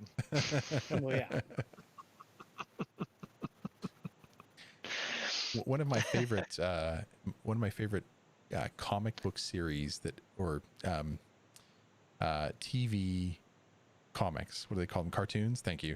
That ended up being turned into action figures was called Visionaries, and they had to go through Did you just say TV comics? Yes, I did. I did, but I arrived at cartoons. I did. We got there in the end. So Visionaries, they had to go through like this quest, and when they got through this quest, they ended up getting a totem, and the point of their this was during the time when holograms were a really big thing in merchandising. And so they would get these totems, and it would be like a spider because they were climbing a wall at one point that was really important, or a dolphin because they had to swim across a big channel, or something like that. And, you know, if we could turn that into something for the Yacht Club, I think Joran's totem animal or totem product would be like a pumpkin spice latte. And Dr. Murray's totem product would be, I don't know. Beard. Yeah. just a body beard. I don't think I can say what Dr. Murray's totem product would be. Sorry, MzHartz, go ahead. Is it like when you get an action figure and you have the little extra things that come with it that people can hold? Like the action figure. Sure. Exactly. Yeah. Gotta have exactly. The accessories. So Daymar Riley is with us. And as the French would say. Oh yeah. We want to welcome Daymar Riley, and enrolled in the avocado program, and Insidian has redeemed all hosts need to take a drink. Perfect. All right. And Daymar Riley, is that Corsair? Mm-hmm. I assume so. I'm pretty sure that's Corsair. I don't know who else. Welcome. Riley. Hey Corsair, good to see you, man. He's on his other Twitch account. So, I do that sometimes. Corsair, I've got to ask you, is there going to be a rock division in the Daymar Rally? Oh, a rock race. Yeah. Or like a race to go out and mine something and then come back with that load. You need to get a certain amount. We are testing this month. See? Ooh, excellent. Yeah, I like it. So for those of you that don't know the Daymar Rally, I wear the shirt of the Daymar Rally probably like every third show. Daymar Rally is an amazing racing outfit. Be sure to go check them out. T Nicer, if you can post their URL into the chat, that would be great.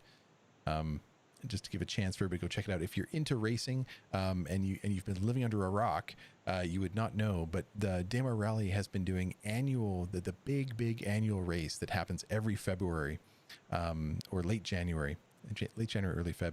I think January 25th is generally the day. It has been the last couple of years.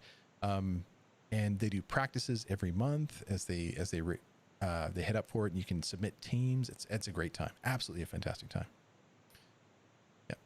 Great to have you join us, Corsair. Fantastic. Great guy from Australia. Everybody. Yep, we had him on. We need to have him on again. Yeah, we definitely do. Because they've got a lot of other activities going on. They've got the You can even run on foot. Says the Hearst and Hurt Lockers is coming up too, I think, or did they already do that one? So, but Corsair, we should get you on again if you can fit the right. Yes, please. Yeah, perfect. Yeah. Reach out to me or join, and we'll make that happen. Absolutely. Yeah. Been too long. So Last Quinn. week of July? What? They said last week of July. Yeah, I know. He meant August, I think.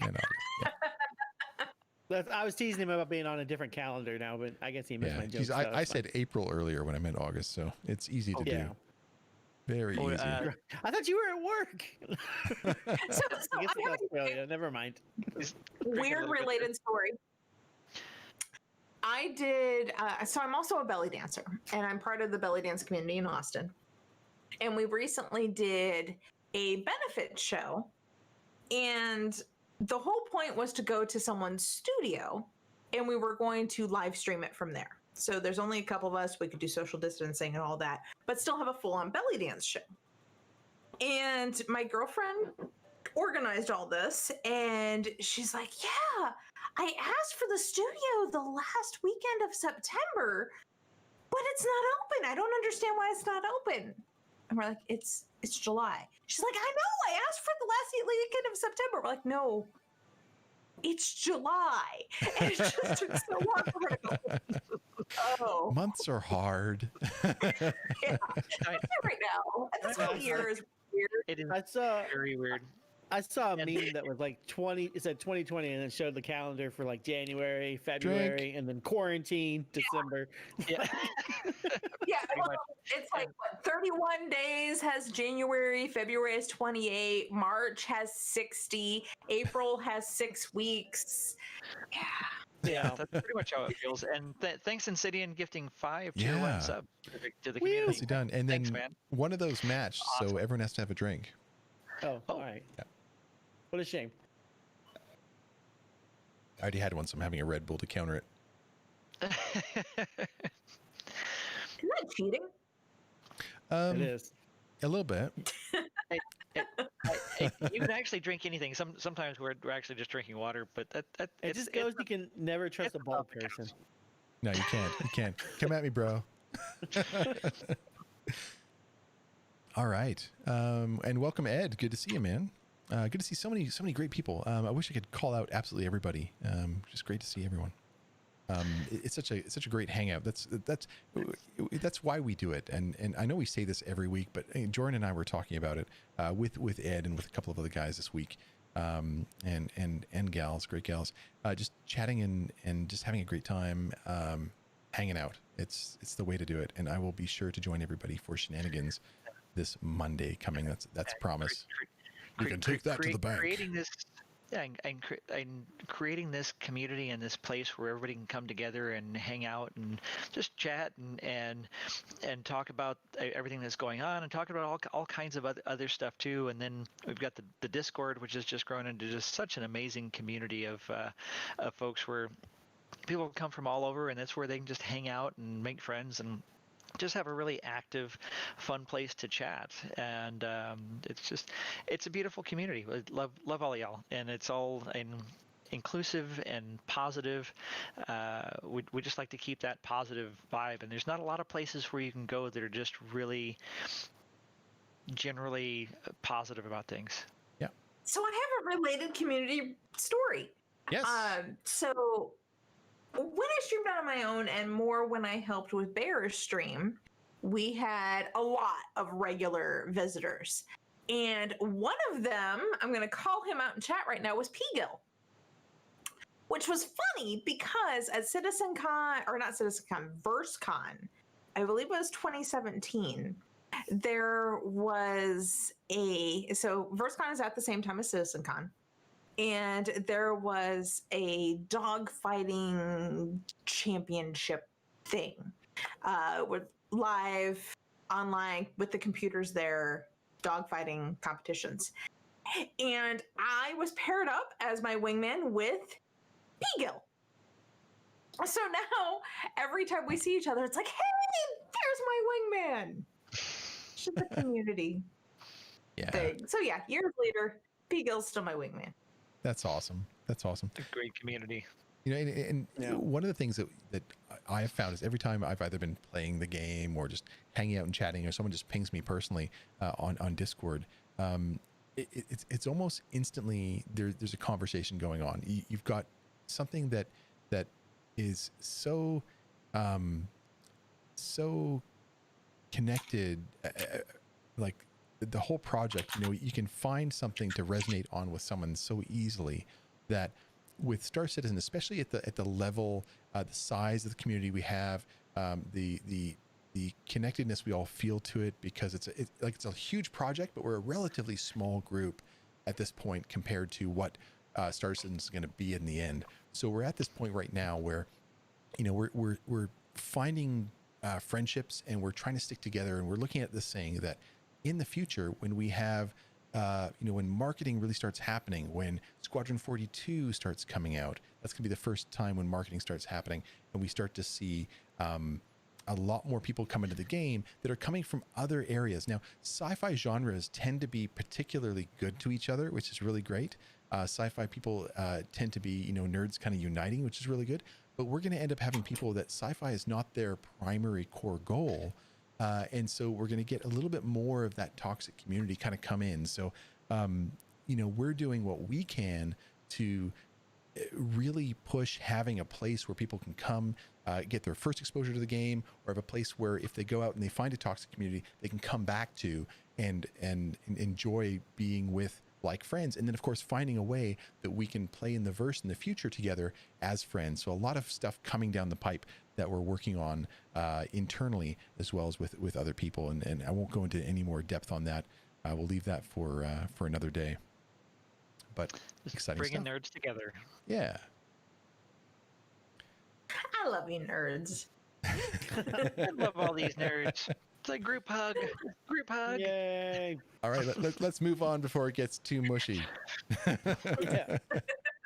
We're a mushy kind of community. Don't show that picture of me hugging Jordan. It makes Jordan look tiny. Or it makes me look huge. I'm not sure what he does. All right. So you know what? I think the next thing to do is to talk about calling all devs, actually. So Yes, Stanton that system. was the big news of last week Yeah. What do we? and the weekend. So why don't we Woo, dive into that? So, calling so all the devs. first thing was calling all, or Origin is not going to be the end of the Stanton system. I think that's the first thing really to highlight. It's the biggest thing we're still waiting for in the Stanton system, but that there's more to come. What do you think, Jordan? Do you want to comment more? Yeah, I love that they have this plan to go back and infill and to continue to update and add features. Like they've put out all these planets, and like MzHartz said, like everything looks so much better in this patch, and somehow every patch they make it look better, and we think it's like, oh my god, it looks amazing, and then a patch or two later it's like, holy crap, it looks even better than before. And they continue to improve the tech, and the height maps, the new ocean shaders look absolutely amazing. Oh yeah. And I knew that they looked great, but and we've got Naranian's comparison video here between 3.9 and 3.10. We'll show later on in the show where he shows both side by side, the previous ocean shaders on Hearst and the new ones, and it's like incredibly dramatic. I mean, it's just really such a huge change, and they have a lot more to continue to add. And we've been talking about this in the yacht club about rivers, that we don't have rivers and streams yet, and that's one of the things that they want to go back and add, and waterfalls and other types of features and terrain that they haven't done yet, and continue to iterate on the height maps and get more verticality and bigger mountains, and like going back and redoing Grimhex. Like, Grimhex blew me away that they didn't just add hangars, they completely changed the entire asteroid that it was in, and it's a completely different location now. And like, I was getting lost and trying to find my way around there, and I know some of the assets are the same, but overall it's such a complete redo of something that we've had for so long, since early middle 2017. Was it 16? 2016. Yep. So, and what else did they add? So they added the factory line to Microtech, adding more kiosks, adding more details. And the space stations. That was one of the things that I'm very excited about, because they have a lot more plans to have more space stations. And when they made them so large, and it doesn't feel like there's a huge amount of space inside, even though there's quite a bit of space inside now, and you can get lost trying to find your way around. They're going to continue to add a tremendous amount to the interiors of these space stations, between the cargo decks and then the refinery decks, and then talking about being able to EVA in, having external access and other maintenance ways, and doing missions to do dead drops and deliveries and different types of activities there. Was really pretty exciting. What else did y'all take away from the show? MzHartz, what do you think about Friday's First thing show? is, Dad Lando has renamed MzHartz with his donation to Pinky Finger. It's because I do this. Hey, but man, there's a I'm pinky gonna drop finger this out, entire too. bottle, so deal with the pinky finger. So Joran, you I must don't know if address that's a MzHartz Texas as thing or Pinky not, but Finger. I was moving raised to stick on my forward. pinky finger when I drink. For me, it's just that I don't know where to put it. There. I don't know what to do with it now. I just stick it out. I'm like, whatever. I'm People like, make it fun doesn't of really me go for on it, the and I'm like, whatever. I'm classy. It's just floating out there. I'm And yes, classy. I am doing improper wine form by holding the bowl as opposed to the stem, but this is a freaking fish bowl. Yeah, So, it's a big glass. Hold it however is comfortable, right? The wine is still getting into my mouth. That's the most That's important. all that matters. So anyway, Fridays inside Star Citizen or whatever. Yeah, they were. Inside Star- Inside Star Citizen. No, Calling Star it Citizen that. Live. Star Citizen Oh, Live. yeah. Calling all devs about Orison. I didn't watch it. Oh, What? okay. So Orison? I have a habit of not watching videos and prefer to read transcripts. Unfortunately, there haven't been a whole lot of transcripts lately. I think Relay stopped doing that because They did, yes. it's kind of boring. Transcripts But are. yeah, when I'm trying to consume a lot of media, I can read faster than I can watch, so I don't watch everything. Unfortunately. It was a really good show. Bless you, Doc. Oh, sorry, I didn't mean that. No. That was close. I saw demons about to come out of his nose. I know. So. I was about to get rid of them, and Jordan snuck them back in there. Thanks. Thanks. Doc's not religious. I'm not rapidly. superstitious. Anyhow, Doc, Sam, what else did you like about the show and what they were talking about with building out the universe? I like the looks of Orison. It looked good. Like the little gray box that we saw of it looked good. I like the Buster! fake narwhal the narwhal was good. I'm sure that'll become a space whale sooner or later, but I liked it Yeah. being a big cartoony narwhal. I think they need to keep it as something kind of cartoony and plushy, kind of like the Yeah. penguin. Yeah, we'll have the space narwhal from Orison to pick up. Get another plushie. Did we not? What about you, shit, Stem? I didn't- Did you not watch it? Where'd Stem go? I'm here. I'm here. Oh, dude. What's going on? What's my name? Who are you? Did you watch What's Calling All happening? Devs? Did I watch Where Calling am I? Devs? What's going on? Yes, I did. Yes, I did. You know, for me, it's always about the cargo and refinery decks. That cargo and refinery decks. I'm just so excited about it, and you know, I feel like I've watched this so many times, and it feels like we've spoken about these items on our last show as well. Even though it was like it didn't feel like new content. So while there was a lot of little nuggets in there, I think it was just all stuff that we're excited for and kind of waiting for. Was there anything that really stood out that's worth? Orison? Like Orison? Where like they showed you Orison?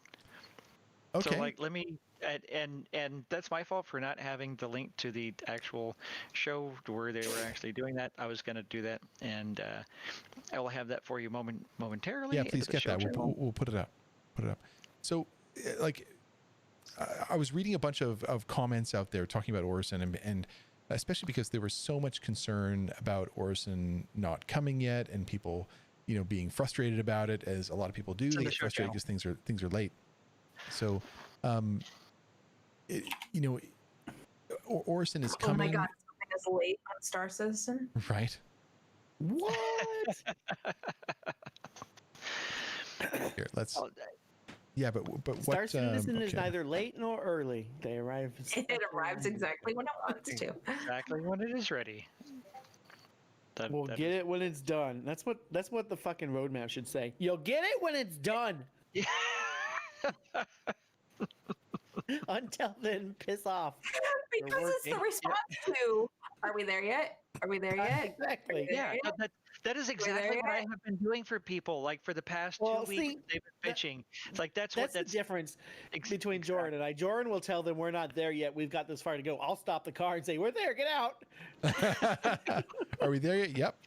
I've told plenty of people. It's like just get off the bus, come back in a year or two. It's like just get it. Just For if you can't Christ's take sake. wait. Yeah. Go away and come Yeah. back when it's done. Yep. Like stop bitching. I don't And- know what's giving me more patience, Star Citizen or my kids. Like, So I got to tell you this, guys. So I bought a Tesla recently. Everybody knows that. I got a Model 3, but the guy that sold it to me ends up being a big Star Citizen fan, but he left like 4 years ago because he needed to step away from the project. And so, you know, as I was finding out information about you know, the new car, he starts asking me questions about Star Citizen, and it was like I was asking him as many questions about the car as he was asking me about Star Citizen.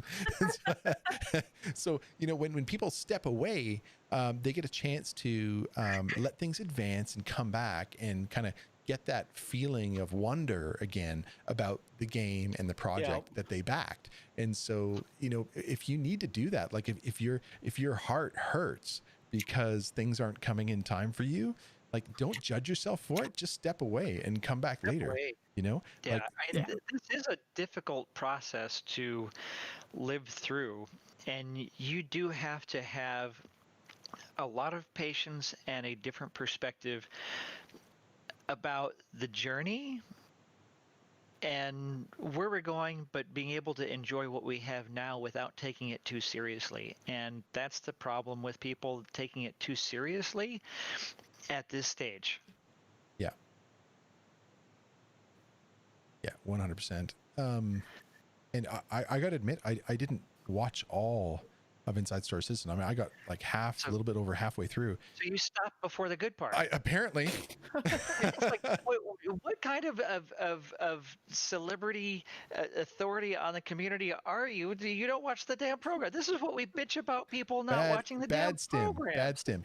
Like Holy crap, I you had normally all- watch yeah. everything, but you know, you give me a hard time. Like I give you a hard could've time put for, it you on know, your either Tesla. not reading the lore or not getting all the way through through SCL, and it was on Friday. So for some reason, I thought it was secondary to calling all devs. But calling all devs, I'll never make the mistake again. Calling all devs is much more comprehensive than Star Citizen Live. 100%. Bad host. I know. Well, and I completely sympathize with the people who they can't take an hour of audio or an hour of sketching some outfit. And as much as I love Jeremiah Lee, he's a lot of fun. I very often don't sit through all that. A lot of those shows I don't. They're really kind of they're kind of filler shows in a way, but they're also, a lot of people love those shows because they love to see that process, and that's good for some people. Just like some people, they don't want to hear about the networking, and I want to hear about the networking even though I'm not a tech person. I want to know what's going on with the networking. So everybody get in on the poll while you get a chance. I'd rather see the art than the networking.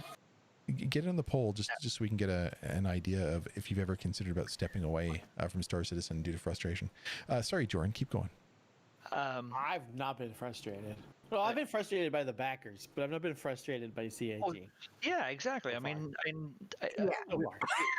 we have that perspective to where we're looking at. It's a very long road. It's taking longer than we expected when we first came in, and I didn't come in as early as a lot of y'all, and y'all have been around twice as long as I have, and you know, if you're fixated on having to have something serious or do things serious or it working perfectly, you would need to step away because too many people are just getting poisonously toxic. And it's a difficult exercise in perspective and patience for some people. And I think when it comes to, like, I think there's a lot of people who will give feedback and they'll start out meaning well, but when it's not all implemented on the next patch, they get impatient. And so they don't want to give feedback anymore, and they start to get salty, and that's when it's probably a good idea to step away and that feedback isn't as constructive. They're not listening to me. They didn't fix my thing. The text is out of... If they had a magical wand, we'd have it already. Yeah, there's a forum post of a guy, he's quitting his subscription. He's like, I've been a sub for 6 years. I quit my subscription and they didn't ask me for my feedback, so here's my feedback. And I'm like, nobody wants to hear your fucking feedback. But I'm a little more diplomatic than that. They do want to hear the feedback. I know, but I mean, nobody in the subscriber den wants to read his feedback, which turned into rants about why he hates us. Yeah, that's not feedback. Yeah. So it's like, that's not necessarily constructive, right? It's complaining. Oh, there was a great post on Reddit. Where did one of his complaints was the subflare has no added value. Yeah. I mean, it's cosmetic. Of course it doesn't. And it might not be to him. It's cosmetic. Right? Yeah. There's a really funny. Oh yeah, here's this great post on Reddit as I was looking for some good stuff. Oh, it was deleted by the person who originally posted it. Funny. Is it Spectrum is full of sycophantic bootlickers. Oh, ouch. And like, Spectrum is a hive of toxic, poisonous BS. Right? It's the most horrific, toxic place there is, and he says that it's full of psychopathic bootlickers because he's obviously one of these toxic trolls, and somebody called him on it. Yeah. But I will say, CIG puts out feedback threads. Oh, so ignoring all of the rest of the toxicity of Spectrum. Get your feedback. If you really want to give feedback to the game, and I mean feedback, don't just give them salt. Go to those feedback threads and give them constructive criticism. They are actually looking for that. Yeah, they really are. Half of my 5,000 posts on the forums have been directing people to the issue council or the feedback threads. Yeah. So it's been a long fight, but and I'm still fighting. When we had Xylo on the show, he went through and for me, he totally made me feel absolutely fine about the way that they look at feedback. So one of the core areas of my business expertise is about finding out feedback from your community. Whether it's user experience, whether it's, doing things like a net promoter score, or, sifting through sentiment analysis, or other many tools and techniques that are out there. When we had Xylo on the show, he went through and discussed some of the techniques they used to determine whether or not feedback is valuable. So there are ways that you can go through and look at people's rants and determine whether or not, so you're not throwing the whole baby of their message out with the bathwater. You're able to actually find out in their ranting, what is consistent with other people's rants that are consistent with other constructive feedback.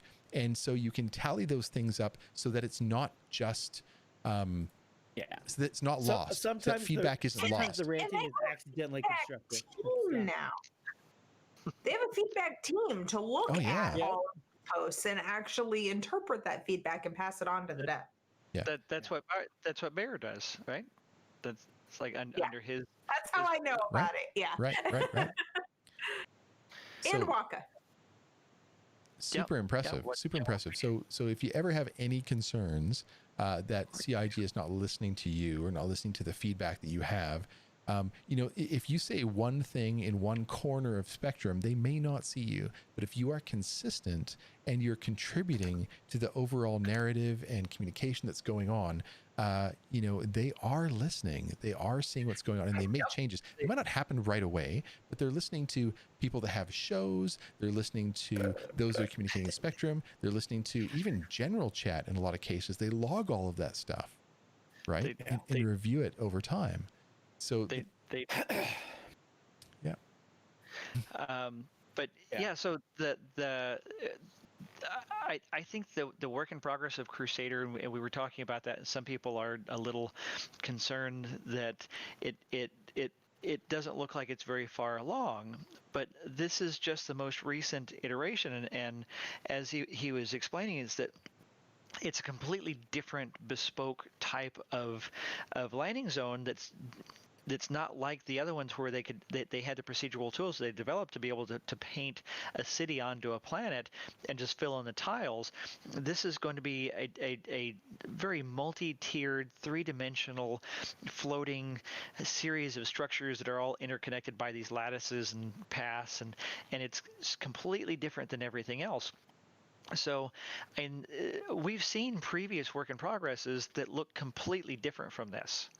And I think they felt good enough to be able to show that this looks like the direction that they're going, and that they're finding that kind of feel that they're going for, and that one of the things he was saying is that that they want to have it feel like there's minimal restrictions and massive open vistas to explore, and just feel like it's really, really open. And Hurston doesn't feel like that. Hurston's very dingy and enclosed, and going through the mazes of Lorville, and Area 18's the same, whereas this is just all these massive open walkways and parks and a lot of traveling. I think there's going to be a lot of walking involved. Nope. Like Jogger match. Take a drink. Nope. Oh, I'm out of drink. Oh, I can't do it. Get one. I have to go get another drink. Joran, Karadef just put in here, and I don't want to interrupt your point. He says, part of the issue is that the feedback on relatively smaller niche things is often lost, causing issues to be persistent for a long time. Like the Raven constantly having issues despite putting feedback into the feedback threads, into individual threads, into patch notes, and just talking about it in the community. That may be true, Karadef. I don't want to go against you and say that it's not. But sometimes, just for your consideration, maybe that's not a priority on the roadmap, and how many other people are complaining about the Raven versus complaining about something on the Saber that was fixed. Well, right? and so there's kind of two sides to that, because when you look at the list of bug fixes, sometimes you see some very trivial things that get fixed, and you wonder, it's like, well, why did they spend whatever time they spent on fixing that when they didn't do this other thing, which more people seem like they're complaining about? And or as Quinn mentioned, I've had many very highly upvoted, because I've had brigaded feedback threads on the 890, which has been out for an entire year and has a lot of things that are just really a complete mess, and they have not touched it.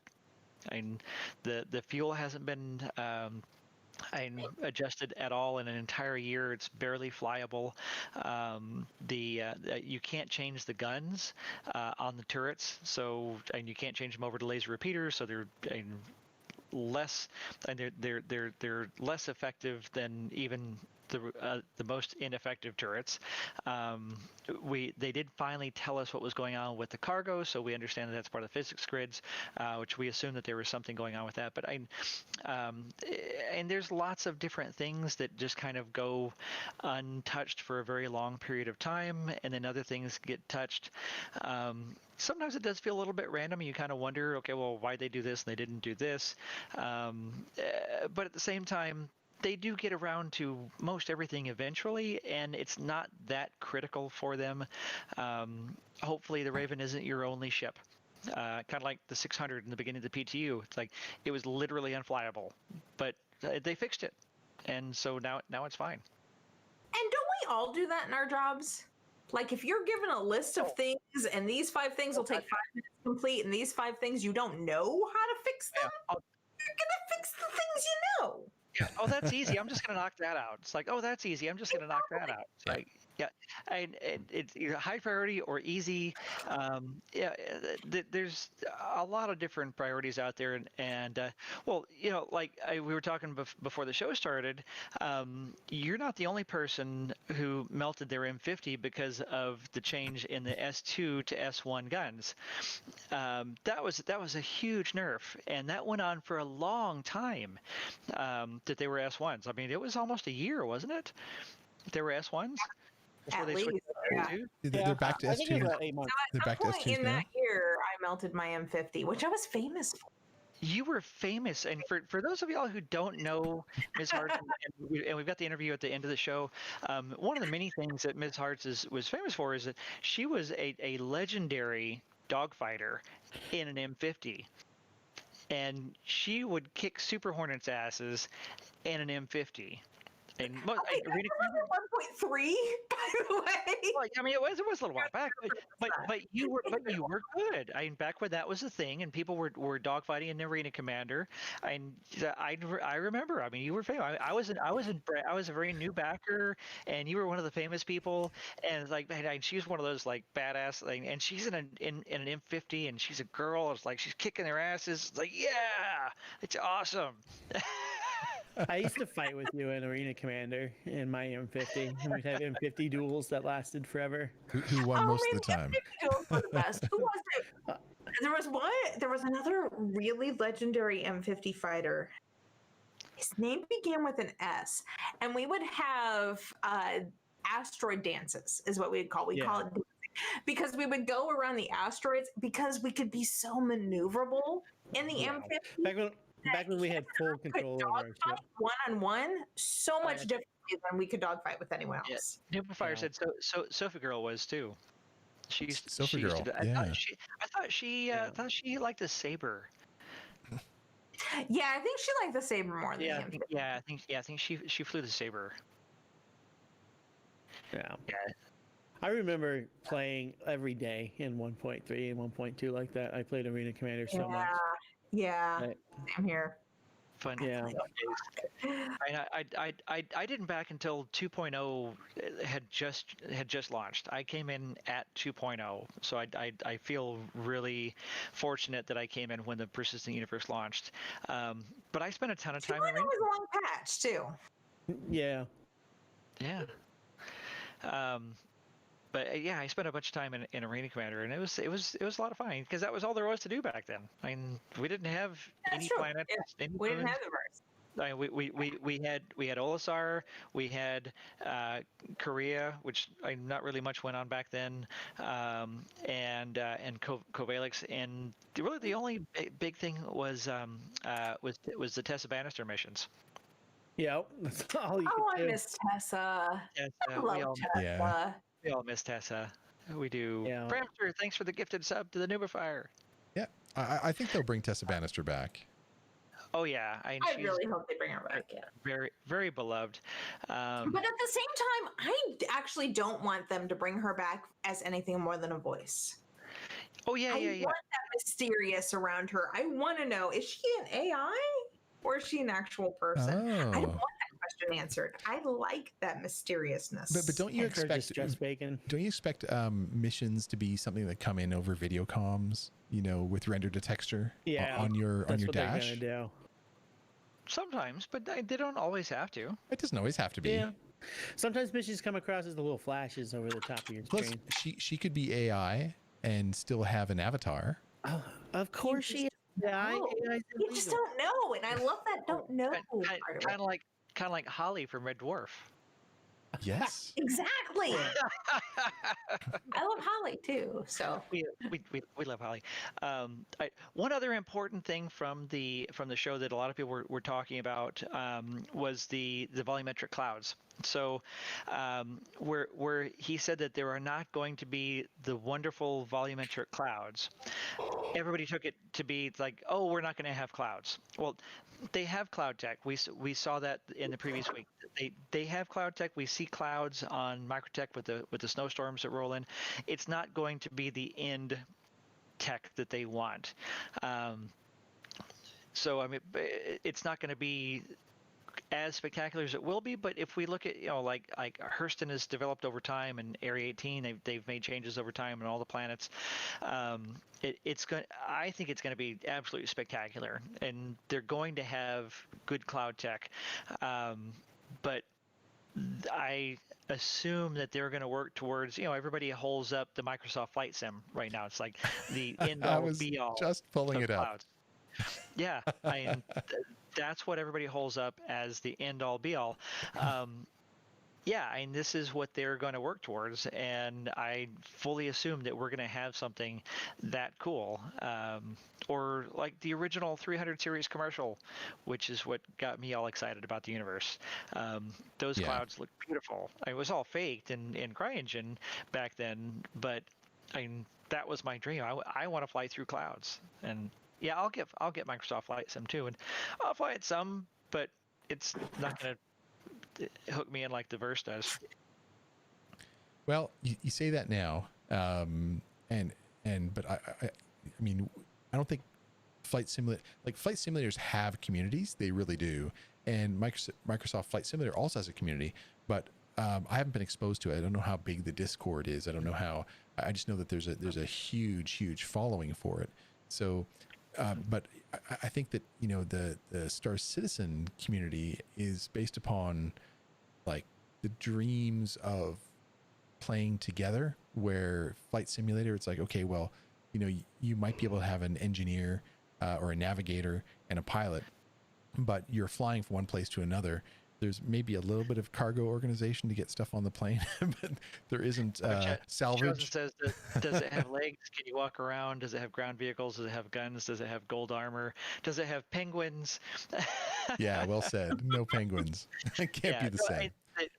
Really, I'm more interested in Microsoft Flight Simulator for exploring the Earth and going places that I'll never get to go than I am curious about flying a Cessna, because like I've got amazing spaceships.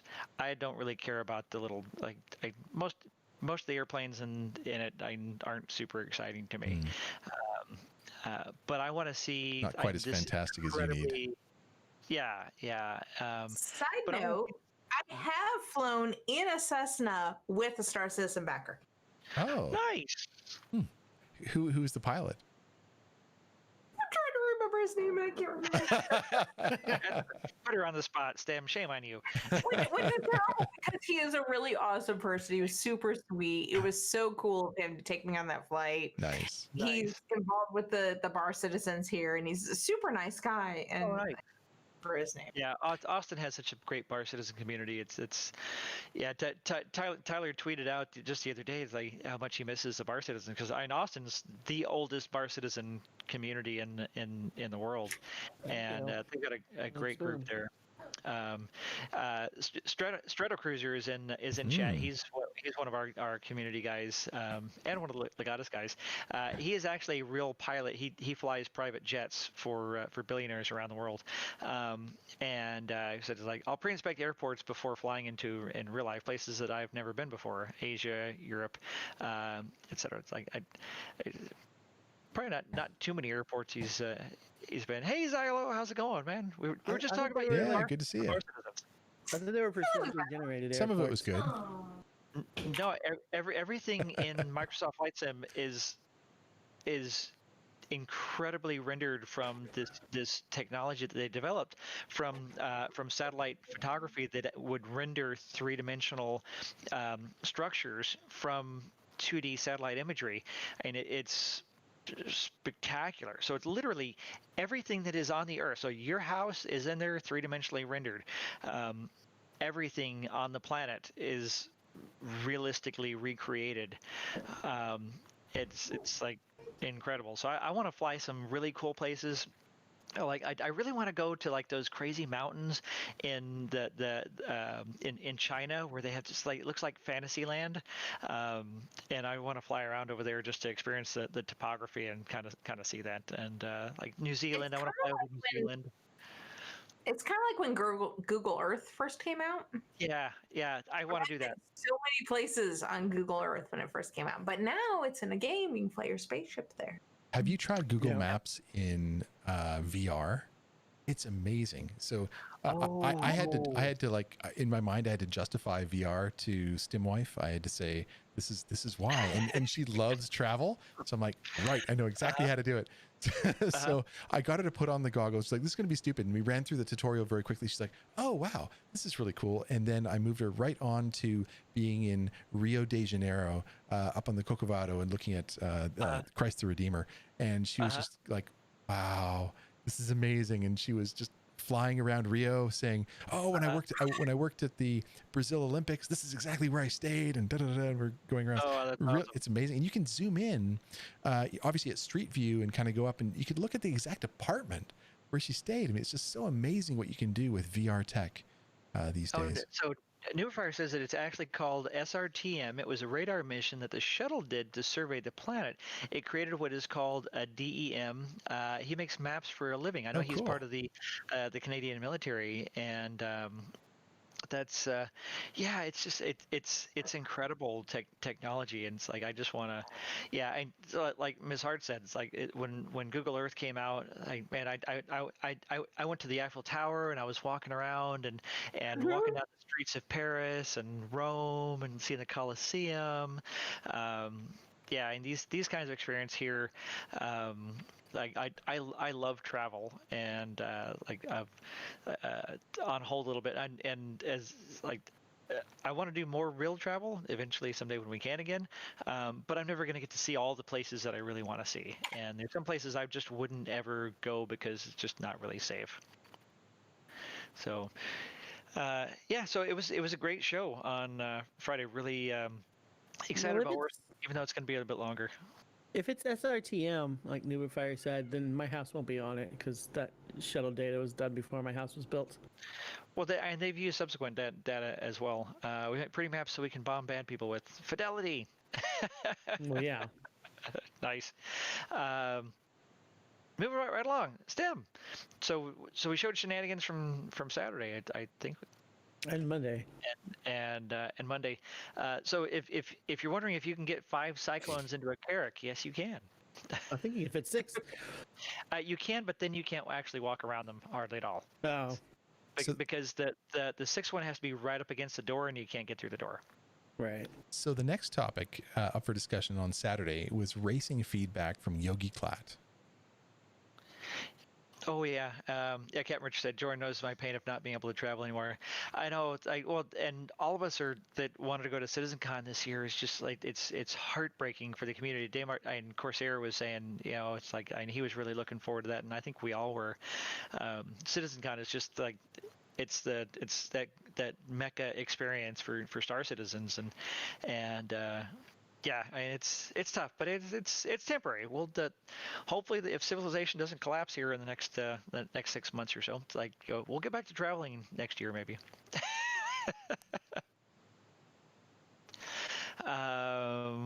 So in later the new flight quarters, model. yeah. Well, it's. I think it's more about racing, right? And what's going to happen with racing, and Well, the original post was saying that I don't want to go too much detail because other pilots are way better in this than me. They already did it several times. Just want to show 2 one-lap clips I did, and you can decide yourself what looks like fun. In the end, it's a game I play, and games have to be fun. So he's just saying that racing is kind of really difficult right now with the new flight model and this and that and yada yada. And so what Yogi said is that they're aware of the space combat, that just as space combat, that racing parts of the game have devolved over the last couple of years. This is, of course, not intended, but a consequence of working on the complex beast that Star Citizen is. Since the beginning of the year, we put very strong focus on the core flight and combat experience of Star Citizen. We are in August now, so it's like it does take time. Yep. Finally got here, but they're not all the way where they're going. So in later quarters, we will be specifically working on extensions for the flight model and thruster models. Those changes will greatly benefit the racing parts of the game. So like Karadef was saying, people that complain, it's like, well, it's like I can't do this and this is broken and this sucks and all that. It's like, and they're not fixing my thing. This is part of it, that they have to work on things systematically, and they have to do some things step by step. And we had hover mode last year. People flipped the fuck out. It was horrific for a lot of people, but that was the test for moving towards this, and everybody was afraid. It's like, oh, they're gonna come back with hover mode, and like, I love the new flight model. Like, I love the feel of it. I actually really liked it. Yeah. It feels so good, and we were having shenanigans last week, and Dalamar's was he stopped up on one of the towers, and he was watching us as we were doing slalom. So we found a really great race course at New Babbage. So you start at the spaceport, and you know where the Aspire Grand Building is, and there you've got that cluster of buildings there, and then there's like the canyons in between the different building clusters, and there's the tramways, so you can do a race course around that central building cluster, flying underneath the tramways, and it's a really fun race course with a lot of obstacles we didn't create. I actually saw Super Mac Brothers running that, and I'm sure a lot of people are doing it, but really to test out the flight model with a lot of different ships. And then we were also doing slaloms underneath the tramway between the supports, and he was watching it, and he was watching all of us flying. He's just like, and the flight model looks real now. I mean, it really looks like real planes flying.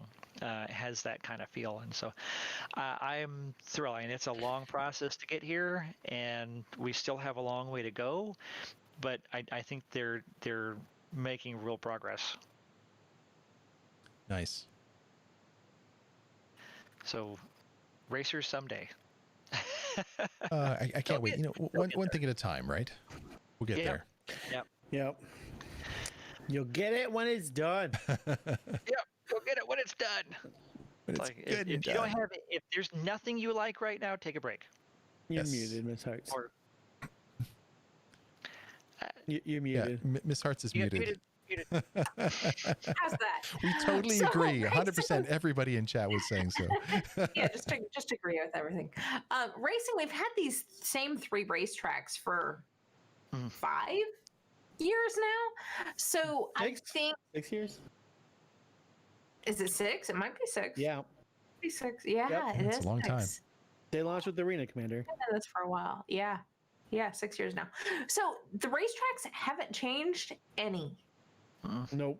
So I think racing and Star Citizen needs to be looked at beyond that, and things like the Daymar race are probably more important when you look at racing than the stock racetracks we currently have.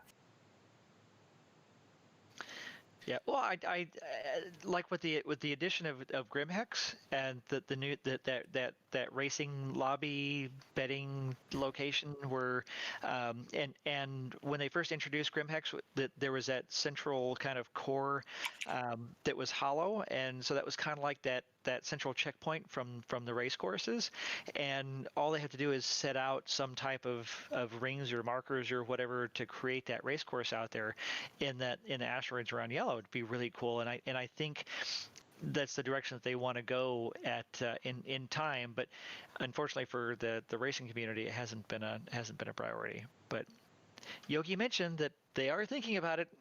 They're gonna get there. Yeah, I'm sure it's in there, but it's one of those. You've got a couple racetracks, just use those. Yeah. Well, And it's remember, kinda like those the- racetracks. Those racetracks were designed for a completely different flight model. Yeah, too. they'll need to be at this totally point in updated. time, Yeah. And There's- I still it's use those surprising that they work. racetracks. Yeah, it's surprising that they still work. Have you When- tried them in this race? When in I this want to flight get model? more familiar with my sheep, my ship. What are you with your sheep? I love What's my going on sheep. in Austin these days? But I don't love my sheep. Anyway, when I want to get more familiar with my ship, I go through those racetracks to feel more of the handling and how it reacts to that additional acceleration, when to accelerate, Mhm. what that's going to do when I'm facing off against another ship. Yeah. Oh, So while Joran walks away, he can still hear us, by the way, so you can't say anything bad about him. He's I'm one of still these. here. I hear you. Yeah, you can say something bad about him, and we often do, but it doesn't always go well. I love you too, man. Love you too, buddy. All right. So why don't we dive into the portfolio on the Atoni group? So Doc, this is your one job, my friend. What was there a lore post this week? There's always a lore post on Saturdays, There's Doc. always. Oh I no, didn't no. see it. It was Tuesday. I looked for There's it. always a lore post. It's right where it I always must have is. missed it in the spam. Yeah. There was a lot that happened today. So we're about to get into what happened today, and it's pretty exciting. They obviously dropped a huge amount of stuff, but we didn't really I can show guess what it's about. shenanigans from Jordan. Do you want to, before we do that, you want to talk about shenanigans and what happened on Saturday? We were showing a little bit of it in the highlight reel. Pop that up there, so I remember which one was which. We do so many shenanigans. I forget which thing was which. Which one was which? Which one was So which? many of them. This one here. Oh, that's right. Yeah, that's right. Well, that was one where we showed the ballista. So we had a bunch of folks on Daymar, and we were gonna do some racing around the canyons, and we got distracted, and lots of things blew up. It was fun. And then this was from Monday's shenanigans. One of our guys is a great explorer. He finds these great locations around the verse. And so on Microtech, we were checking out this beautiful valley that had really pretty dense forests and some great mountains. And then one of our guys landed his Pisces on this mountain, and he landed on a rock, and then he couldn't get back into it. And so I was maneuvering over there so he can get onto the ramp, so I could lift him up on there. It's like all Put the him on whales top with of his little, Pisces. yeah, with all the little baby Pisces, like help it rescue the baby Pisces. So we had 2 Garricks and Starlet in their Executive 600. So help Fierce Monkey get back into his ship. When really the amount of fuel it takes just to hover the Carrack is worth more than the Pisces is worth. Well, you know what was crazy, and that's one of the things that some people are complaining about is well, especially the 890 jump owners are complaining about, is that the Carrack uses so little fuel compared to its regeneration rate. You can hover literally forever in atmosphere, so that's probably not intended. Just don't tell It's got those high efficiency engines. It does, and it has a high efficiency fuel scoop. Yeah, So yeah, I did probably did it. working as intended. I much wouldn't say hovering, anything. I wouldn't bring it up. Just leave it alone. yeah. Don't talk about it. Oh yeah, it's Just let it be. perfectly well balanced. So then we loaded a bunch of Cyclones, and we went driving around, and that's where we had the 5 Cyclones loaded up, and yeah, so it's just we do our shenanigans Monday, Thursday, and Saturday. Just the Yacht Club community, we get together and do lots of different fun stuff. So Stim, you're joining us next Monday. I can't wait. It's going to be exciting. Yes, I'll probably be there too. I don't think I've got anything going Nice. on. Monday. Yeah, let's do it. Let's do it, Doc. Nice. And Jordan's been holding the torch for us and running that for such a long time. It'd be great for us to holding the community together. yeah. Good man. Okay, so the portfolio Atoni Corp. Nobody read it on the show. I'm assuming. Pinky Finger, did you get a chance to to read it? No, I can. You're muted, Still but I muted, can but she said still no, see I the have words No, I no. have not read it. No. Okay. One of the things that I want to start doing is actually reading these more because the lore is really exciting. I always complain to Xylo, I was like, man, we need more pictures. And then I generally wait for Paul Shelley, aka the Astropub, to come out with his version of it. But he's so inconsistent with them. They're not every week. If he came out with them every week, I would religiously just watch his versions of them. I really I would. feel kind of guilty because lore is what got me into the game. Right? Really? And you like reading? I had my very close friend, which a lot of you know who that is, keep pimping the game to me, and I was just like, whatever. And then when I actually went in and read the lore, that's when I first pledged. That's when I bought my Aurora. But it was the lore that sucked me into the game. And now I don't read it anymore. I really should. Well, a lot of these are actually reposts. Like this is from January 9th, 2019. A lot of the weekly lore posts are reposts, but there's so many of them, and it really gives so much more depth to the universe with background on the on different manufacturers and corporations and what ties everything together. And I think that when the universe becomes more alive with the NPCs, that the stories behind the individual companies, I think that they're going to continue to make that a live part of the way that things operate,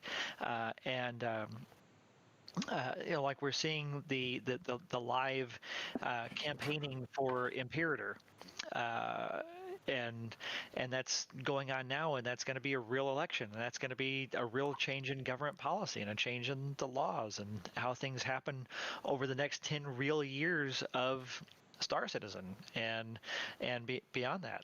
So we'll be electing a new Imperator before we get full release, just so you guys know that. Yes, Yeah. we will. Yeah, we're going to put a poll up for your favorite Imperator. I don't mean this one. I mean another new Imperator after this one. Oh, oh, I see. The next Imperator. So, so what happened today? Today was the biggest day. Normally, Thursdays and Fridays are the biggest days of the week, but this Wednesday, 3.10 went live. And what we want to do is we want to do a bit of a deep dive into all the different aspects of 3.10 and all the different parts, because CIG is getting much better at communicating these things. So the first thing we're going to do is watch a little overview video, which is their fight or flight video. So let's get that going. We're going to watch it with audio.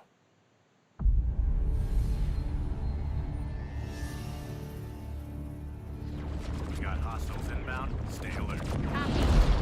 I got 3 targets. Got eyes on them. On me, on me. Keep the pressure on. Starboard now. 2 down. 1 to go. Yes, let's finish it. Where's he going?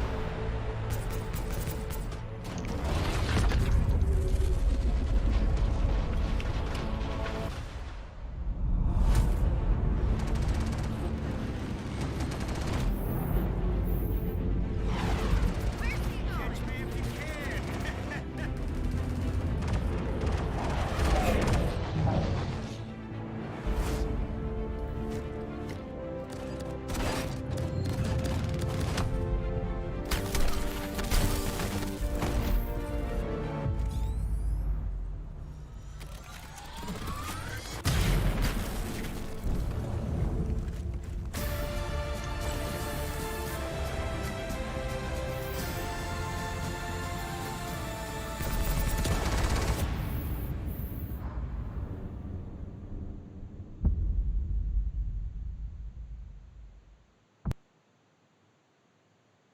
Very cool. Super exciting to see the like a real visual expose of all the new items highlighted, like point by point of what the major points are. I think one of the things we've been talking about the last few weeks about the 310 release is that there's a lot of different things, but each individual one isn't super sexy. It's not a new landing zone. It's not there's no massive, oh wow moments that we've seen. And so you kind of have to add them all together to really see what the beauty is of the patch and the synergies that they have to make the verse much nicer and wanting us to be in the verse a lot more. So really nice to see them come out with that video. The next thing they move on to is an actual document that they've been doing over recent patches to start to show the full patch notes, as well as go into things on each item. So the newly redone ships, the M50 getting a full rework, the Car2 All getting a it didn't really get a rework. They really just changed the weapons, but they also changed the flight model. Doc, have you flown the Car2 All in 310? Extensively. How do you like it? I like it. It's it's the best handling ship in atmosphere. It can move and dance, and it can outfly an M50, so it's great. Wow. But and it's got 2 size 3 gimbaled guns now, or 2 size 4 fixed. If you're nasty, which I am. That makes me happy to hear, because the Car2 All was kind of the redheaded stepchild for a very long time. Yeah. Bitched forever about that poor I've ship. always liked it, though. Even when it was bad, it was like something I would fly, and people would be like, "Why are you flying that?" And I'd be like, "Because it's cool." It's cool. It is a cool ship. It's the bug ship. It really should have always been much more maneuverable. Yeah. I can't wait for the Santok Yai. Santok Yai? Yeah. So Kira, if you're still there, think about how long the Car2 All has been totally fucked. Yeah, how long it languished. Right? Like forever? Like literally since It was originally supposed to be a 2-seater exploration vehicle. Yeah, a lot of people feel pretty upset about that one. We know. We all heard this all. Yeah. But I remember completely... a 10 for the chairman, I think, where they asked if it was going to still have its second seat like a month before it was released, and they said yes, and then they released it with no second seat, and they were like, "What?" Yeah. So that is one of the few things that really is a not very good thing. Poor communication on that one. That's a major feature, but the fact that it hasn't performed for however many years that it's been out, it has just been a novelty ship the whole time, and people have complained and melted them and complained. It's always flown very well, though. Even before it got boosted and buffed, it was still flying well. Like, you could circle strafe anybody, and you could like laterally and then longitudinally circle strafe them as well. So you could go in an orbit. Gradually better, but it's gotten gradually better as it's need to have been significantly better. So I think a lot of those small steps have been overlooked. Yeah. Yeah, I think I've flown at every patch, so. Yeah, so his Divine Shadow brought up that the Santok Yai, how much better is that going to be? I imagine it'll fly similarly to the Car2 All. Yeah, we'll just that's a heavy fighter. Yeah. It's got twice the gimbaled engines and twice the guns, so. More armor, better. At the same time, it doesn't make the Car2 All obsolete. Right. Oh. Yeah, it's just going to be... remember, the Car2 All is a light fighter, and the Santok Yai is a medium fighter. Yeah. So. It should be better armed. Still no missiles. So moving right along. Yeah, moving right along. One thing that makes me salty. That works. So what I was saying before we got onto the Santok Yai was CIG has put together obviously some great videos this time, as well as communicating on the different items in the patch. And if you follow through their link, which I've put into Twitch chat here, you can see that they put in different things. So Mastering the Skies is the first one where they talk about the improved flight experience. They talk about improved restricted areas, enhanced ship combat. They talk about enhanced targeting. They get into better turrets.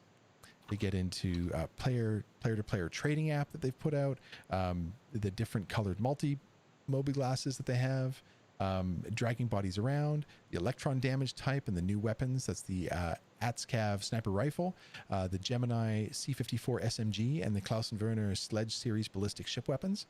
Of course, they get into the Rock, as well as the high-tech hangars, which I believe the high-tech hangars are only for, are they only on Microtech? Or yep. Okay, yeah, very cool. However, they will be for if people notice that Orison is using the same architectural design guide as Microtech, so these will be on Orison as well.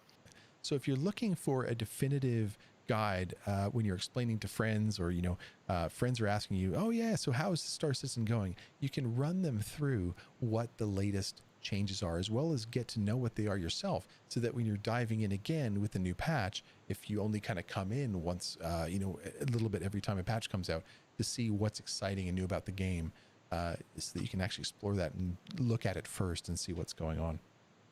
And then, of course, lastly, it's all about Grimhex. Organized racing and gambling they're sort of laying the groundwork for those. So pretty exciting. So you mentioned something earlier as you were moving into all the great communication and marketing and flashing new videos and everything with the launch of the new patch, and you mentioned that CIG is doing really well at this, and I hate to bring this up as like a contrasty situation, that they're getting really good at these flashy promotional marketing launches as it were. But hopefully they'll get better at that communication that was what caused all the hubbub over the past few weeks that poor Xylo had to go and firefight over. If they could balance that, put a little bit of effort into that community interaction and communication, as well as doing these great things, because I mean this is great in reaching the new backers and new communities and that sort of thing, but don't ignore the interaction and communication with the existing community. So really looking forward to this next week.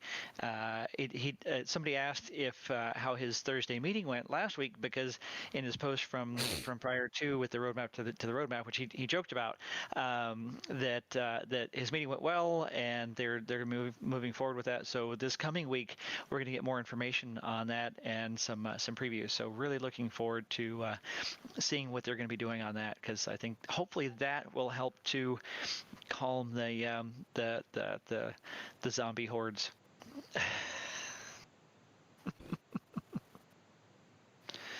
Good balance. And so after this, we move on to the actual flyable ships. Then we've spoken about them a little bit. So obviously the M50 has had a flight balance and a rework. And we'll show a video a little bit later, which Narayan put together, that talks about the visual differences between 3.9 and 3.10, or at least shows them side by side, kind of scanning through. Much like when you see a demo on TVs at a store, they'll show you, without HDR and with HDR or what have you.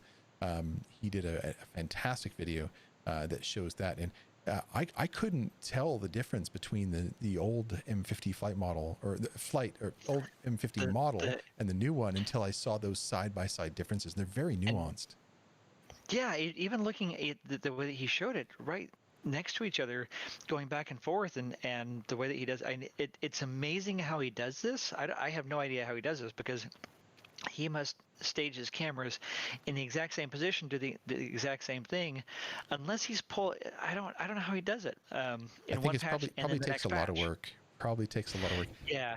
And he does this almost every patch, like 3.8 to 3.9, 3.2 to 3.3. He does amazing work in.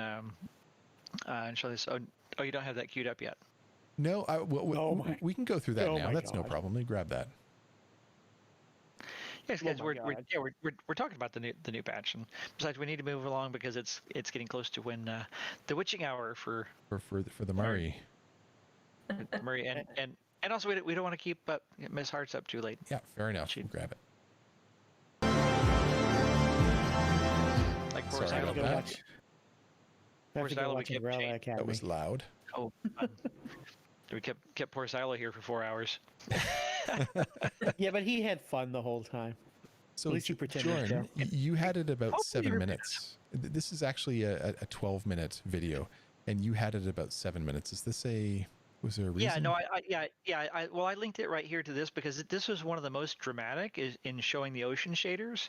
That it was really one of the more dramatic things that he showed. I mean, he goes through, he shows the Moby Glass changes, he shows Lorville, he shows Microtech. He goes to multiple different locations around the verse and does this great camera work where it's like he shows one and then the other one and back and forth. Like, here's what it looked like before and here's what it looks like now. It's like, holy crap. I don't think people realize until you see this, like, wow, these dramatic improvements. The water looks so much better. And Oh. the before is you even think, oh my God, that's so pretty.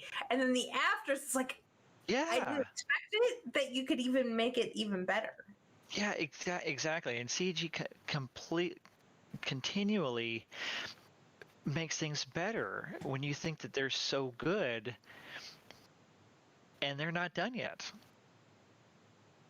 I mean, Yeah. some of these coastlines, I actually preferred the way the original coastline looked. But there's height map changes and stuff like that, and I'm sure they'll work on that and get that better. Yeah, I still almost could not tell the difference between the old one and the new one. I mean, Yeah. it is so close. But once he starts zooming in on the cockpit, that's when you really start to see Yeah. the changes. But the overall body, the shape, the detailing of it, that people It's love not a so huge much. difference now. Yeah, it's very subtle, and I think that's what a lot of the M50 owners were concerned about. Is that they loved it so much. I mean, it was just this pure racing machine, and they kept it. They really did a great job. Yeah, And I think it's dramatic, but I have a fine eye for detail. Yeah, So, once you start I looking see at it and I'm like, look yeah. at all the stuff they changed. But then I'm like, it looks better. Let's just kind of run through it again so people can see. Yeah. I mean, you can see that there's Like the cowlings are different. yeah, There's some line work that's been removed. There's some line work that's been added. There's some yeah, new but wraps put on it. it's all fairly subtle. But Yeah. when you think about the changes in other ships, like the 300 series was traumatic. That the Aurora was noticeable. That the Hornets were pretty noticeable. This is really very subtle.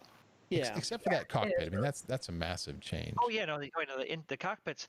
Well, the old cockpits were very very simplistic, and Right. we thought they were great when they came out. They didn't but have enough wow. room for MFDs and stuff. Like that's always been the complaint. Yeah. Yeah. And these changes to Grimhex are really good as well. Yeah, and Yeah. and you can tell the lighting changes have dramatically made everything look very different. Yeah. Don't try and land a Carrick at Grimhex. I've heard. It doesn't go well. Yeah, this is Iranian, Alexander Belov. He does this every patch, and he does a lot of really great work. I mean, he's one of the really great community content creators. Yeah, I've just posted the link to the video. And sometimes I notice in other games, like the improved patch, a lot of times makes things seem darker, Mm-hmm. which is kind of the opposite from what we're seeing right here, especially with Grimhex, where so many things seemed hard to see, and now they're easier to see. Yeah. Yeah, they did work on the lighting rigs and everything. And the way that the starlight falls on everything has been changed. It's amazing how dramatic that can be. Yeah. So moving It's right crazy along. to go Yeah. to Grimhex now. Yeah, I love Grimhex, Sounds good. Okay, moving along. even if it is sloppy. Just find where we were there. Okay, so we had gone sort of through the fight or flight. Should we move on to interviewing MzHartz? We don't have a lot of time. Yeah, for definitely. We just how are we doing for time, MzHartz, for you? Well, I mean, anything we go over is just less sleep I get before work. Oh, shame. Okay. I guess why don't we just very quickly talk about the gray cat or rock? Just talk quickly about the pricing, that kind of stuff, and then we'll dive into the interview. Okay. Just don't want to miss that component of it. So that was important. Yeah. So it was a big new thing. A lot of speculation, of course, on the rock and the pricing and what it would come for. And I'm happy with the pricing. You know, I think it falls right into the spot where it's not a premium vehicle, right? Exactly where I said it would be. But it is a moneymaker, right? So it finds that balance. I think we were right on the nose there, Doc. So well done. Yeah. And it's then, something that you buy to make money to upgrade to like a prospector later. Yeah, I think it works in tandem with the prospector. Like you get your prospector out goofing off, hitting the bigger rocks, and you get this thing getting the smaller rocks because it's fun. But they're not And just then you get smaller. blown up by. They're a much higher value. Oh yeah, for sure. For Hayden Night, it's tremendous. 100%. It's 100% ore that you're collecting. And that too, yeah. you sounded very Texas there. 100%. 100. Sorry, it happens. If you're very diligent, like Mintake, who's one of our community members, and he's an obsessive miner, and you can get really high percentages of stuff. You just discard everything that's not 100%. We got pretty good at doing that in the mole with 3 people and me flying. We got decently good hauls, but it would run out of fuel before we could fill up if we were too picky. So I hope they fix the fuel issue. But I think the actual price per unit is higher with Haydenite. I think so. So one of the things they did with the pack here is a really nice combination of the Drake Cutlass and the rock, and you're saving effectively $5 on each one, or you could argue that you're getting the Cutlass for $90 instead of $100. It's a great combination there, a really obvious combination for a sale, which is really good. Kind of wish they had done a freelancer and a rock pack. But one thing we should do though is we should watch the. Yeah, they should have done both. Should watch the rock we should show commercial. the video. It was really cute. Yeah. Okay, we'll do this one with audio. Fuck it, we'll do it live. After eating the bear's Where's my breakfast, cat? Goldilocks explored their house. She saw 3 chairs and wanted badly to rest her feet. But the first chair she tried was much too small. So she tried the second chair, and it was much too big.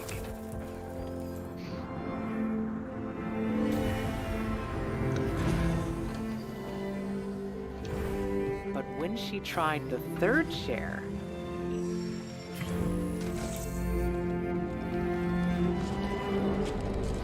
she found that it was just right.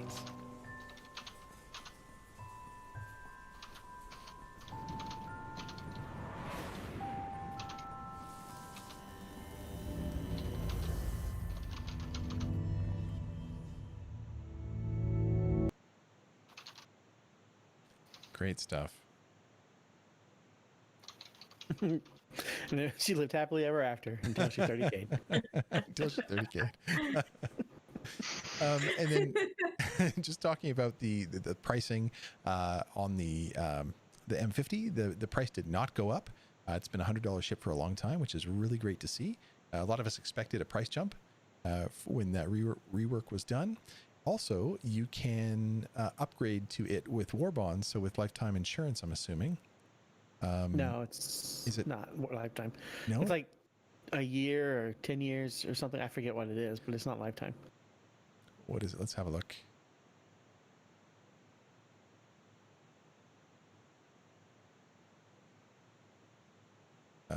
doesn't say. Click Warbond on edition. it on the right there. The 2 options available. Yeah.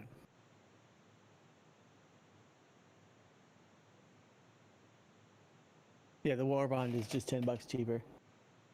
Okay, but there's no change. There's in no the insurance no bonus. insurance No. change. Okay.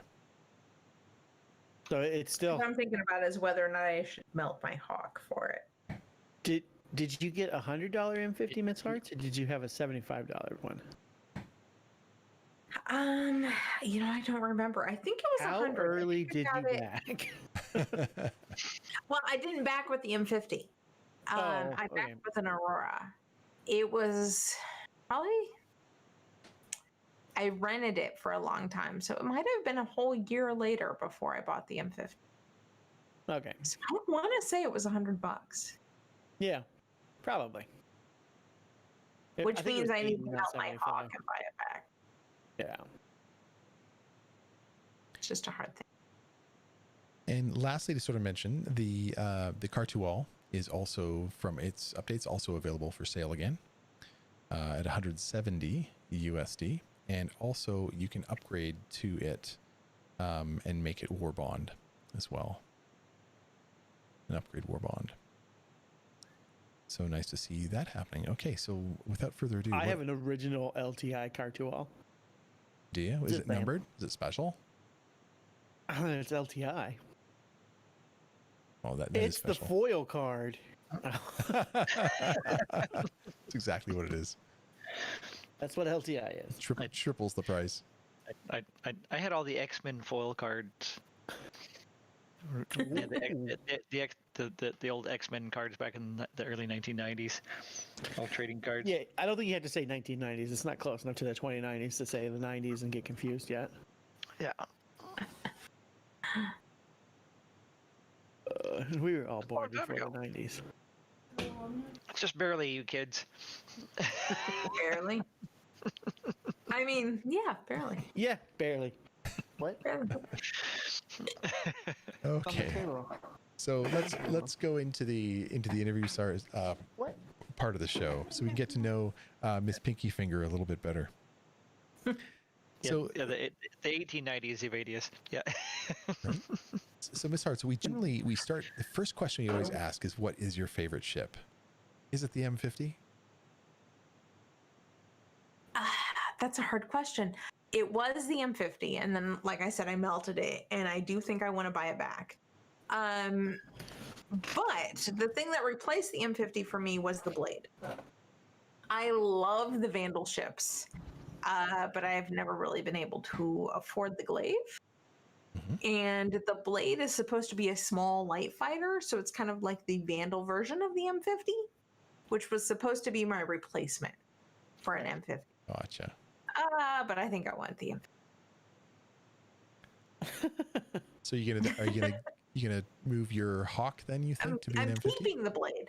Yeah, so I think I'm thinking of moving the Hawk to the M50. Unfortunately, that is not a lateral move, really, because there's a lot more firepower on the Hawk. Yeah. And when I'm talking about the Hawk versus the M50, both of them I'm going to use for dogfighting. Right. So and the the Hawk then gives you M50 the is bounty more of a hunting capability. nostalgic move, but I think the Hawk is the better fighter. It's the more versatile ship, and it allows for more gameplay as well. It does. Is It the really bounty does. hunting capacity. Yeah. And more guns. More guns. Yeah. Yeah. And they're both like, they're not quite the same size. No. But No, the Hawk is bigger. yeah. And what are the SCM speeds? Like, obviously the racer will be faster, but I mean, how much faster? Yeah. I think it's like 30 meters a second faster. That's significant. And Yeah. I believe, I haven't tried it out like one-to-one comparison, but I believe the M50 is still more maneuverable, which I like about it. Should be. Also, its size makes it harder to hit, It is, which has always been a huge advantage. they're impossible to hit. I think it's harder to hit the Razor, but nobody flies the Razor. I don't understand why. Like, I see a Razor in the PU, I'm like, oh, what an ostensious sight. Like, what size weapons does the Razor Razor and the have? M50 is pretty comparable. yeah. Does the Razor have size 2s or size 1s? The Razor has size 2s. Oh, Fixed. Yeah. okay. Compared to Like the gimbaled on M50. the M50? Size 2 fixed. Size 2 fixed Yeah, as they're well. both Okay. fixed. Yeah. So then why wouldn't people use the Razor? I don't know. I think I have not compared them not a 1 to 1. gimbal. I have the impression that the M50 is more maneuverable Right. and the M50 is just slightly smaller. I think they're about the same size, actually. Like meter-wise. I think it's like teeny tiny bit smaller. Right. Fraction smaller, but definitely more maneuverable. I don't think the Razor was Yeah. intended to be as maneuverable, more of a straight line. Exactly. Right. I would think in Atmo the Razor would be more maneuverable with the wings, the amount of wings it has. What wings? Again, if you're going in a straight Spoilers. line, yeah, which isn't necessarily It's maneuverable. got some airfoils for like spoilers. Yeah, but you know, whether you call it a wing or an inverted wing, it still does the same thing. No, it pushes down instead of creating lift. Yeah, but if you're flying It upside creates down, drag. The- Oh, well, I guess. The Razor looks like an Indy car. yes, It looks like an Yep. Indy cart. Yeah. A Formula One car. Without wheels. yeah. Yeah. But you wouldn't have foils that would actually push down. Honestly, I know. that's stupid. F that S, as Jordan would say. So, it needs a little balancing. well, no. I mean, It will get balanced. there's the way it looks, but those have to be those surface area wings. You know, whether they're inverted for creating downforce or whatever they are, they should have an effect in atmosphere. But you know, yes, the M50 does have significant wing area as well. So I mean, who knows, right? And for me, the M50 has a nostalgia value. Totally. Right. Yeah. It's definitely a ship I have done best in. So, what got you into streaming Star Citizen? What got you into Star Citizen to begin with? Industry. Because you didn't Okay, so mention what got me who into got Star you in. Citizen to begin with? It's all Bayer's fault.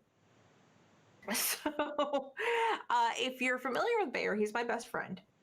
And long time ago, he just kept talking about Star Citizen. And I had seen it, but I was just like, I don't really get into games that aren't out yet. I don't really care.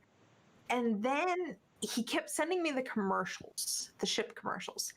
And I finally looked at one and I started looking into the lore. And it's the lore that finally got me to play. I say pledge because I had a laptop at the time and I couldn't run it. And I didn't know whether or not I could run it, but I pledged anyway. And then with my tax check that year, I got a very low quality computer. So I could play it, but I couldn't play it and stream it at the same time. But that's also the same time I started in Test Squadron. And so I was on, prime time about the same time as a lot of streamers were on. And me and Admiral Nolan started flying together a lot. And he started streaming, so he added me to his stream. And eventually, he and his viewers got me a computer that was good enough that I could both stream and play Star Citizen at the same time. Awesome. It's the exact same computer I'm using right now. Oh, nice. I added a hard drive, and I had to change the cooler, and that's it. So you went SSD? It came with an SSD. I added an extra. Awesome. And you know what the specs are? Nope. Fast and tell you fast. the specs. No, it's all I good. think It's all I am good. using a 980 Ti. Yeah, good. It's a good card. Okay. Yeah. I've got 2 1 terabyte hard drives, A lot of space. which is SSD, and then 1 regular Platter? hard drive. I think I have 32 gig of RAM. A lot of RAM. He gave me him and his viewers put together a very beast of a machine. So I haven't had to do much to it. It wasn't until I moved that it started making this really horrible noise and I had to replace the cooler on it. Mhm. And that's really the only major thing I've had to do to it, other than add space because I played too many games. Yeah, a terabyte drive is quite a bit of games on its own. And then any of your content that you're saving, that's a whole terabyte drive on its own easily. So One for screenshots. yeah. Yeah, and I've got videos and I've got a lot of games and stuff. Yeah. And someone asked, yes, Bear of Red, who used to be a streamer and is now a dev. Okay. Yeah. Very cool. He was known for his deep dive analysis spreadsheets of performance. Yeah. Yes. Yeah. And He is How- the king, how long he is it the took- king of spreadsheets.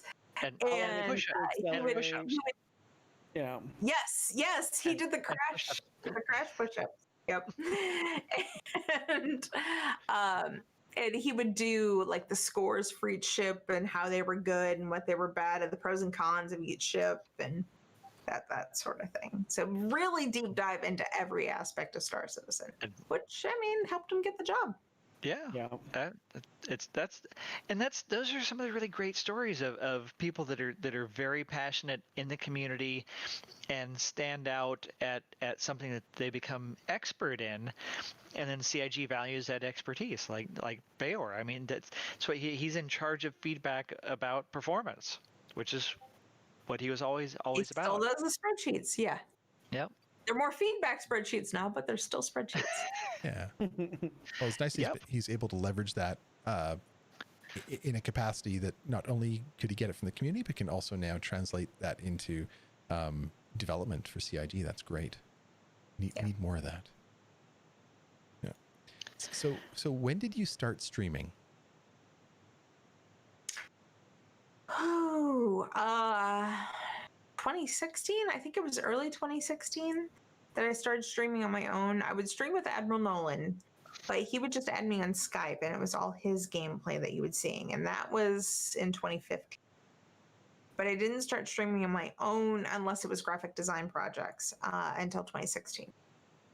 Okay, and then you stopped for a while. Are you coming? I'm still kind of stopped. Okay. Are you coming back again? I hear rumors from time to time that you're considering. I always say I'll come back. I'm still going to say I'll come back. Okay. Fair enough.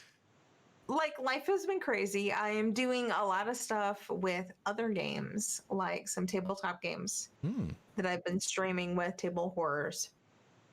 And of course, I've got my radio show every Tuesday, and I'm starting my own business, and I have too many hobbies. So you have a lot going on. Yeah. I need to add Star Citizen back in as one of those hobbies and start streaming again. But even if I do, it'll probably just be the occasional stream. It probably won't be like a regular weekly schedule or anything like that. So you do the base radio show. Or Yes. you have a show on the base radio. I have a show on the base radio. It's every Tuesday night. It's I Want My 80s show. Because I think when you are in, 29? What's our current year in Star Citizen? 2950? Yeah.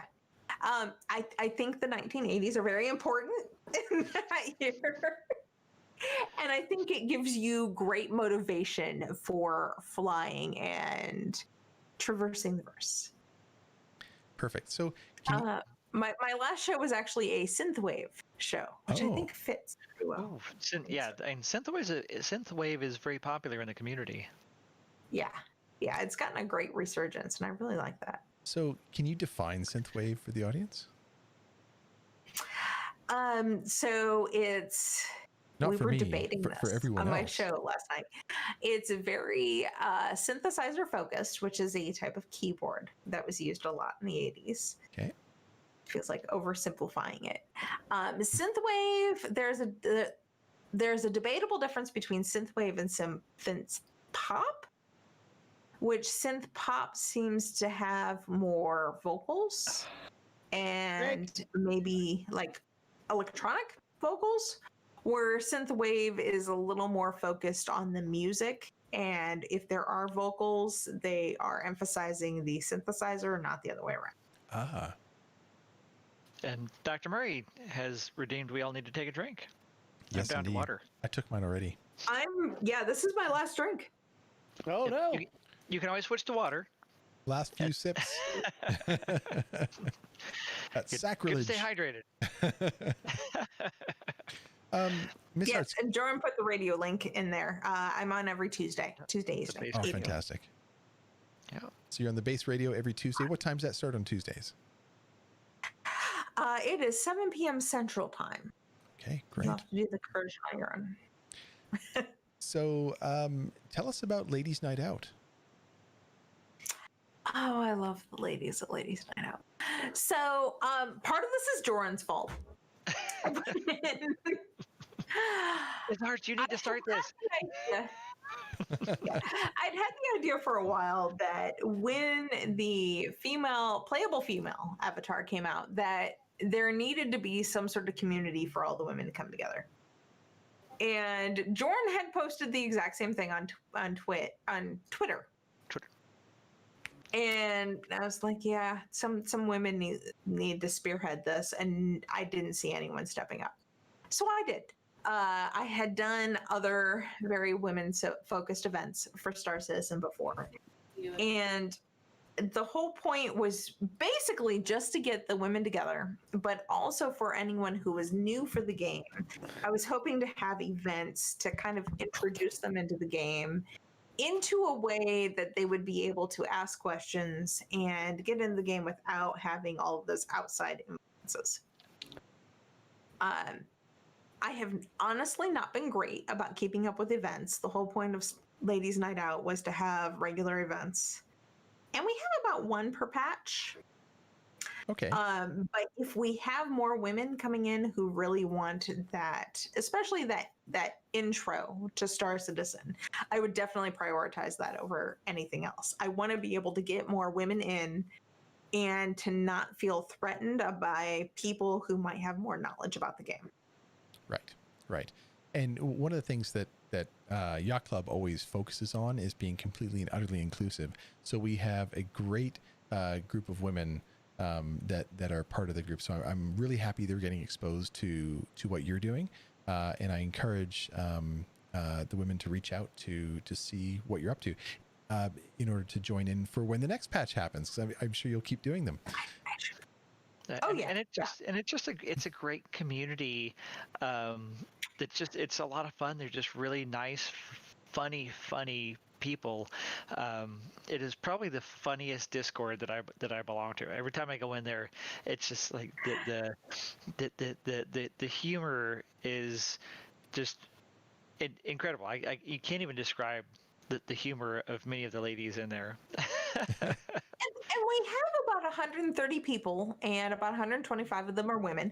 The Discord is open to anyone, male or female or whatever gender you identify, but it's a very female-focused Discord.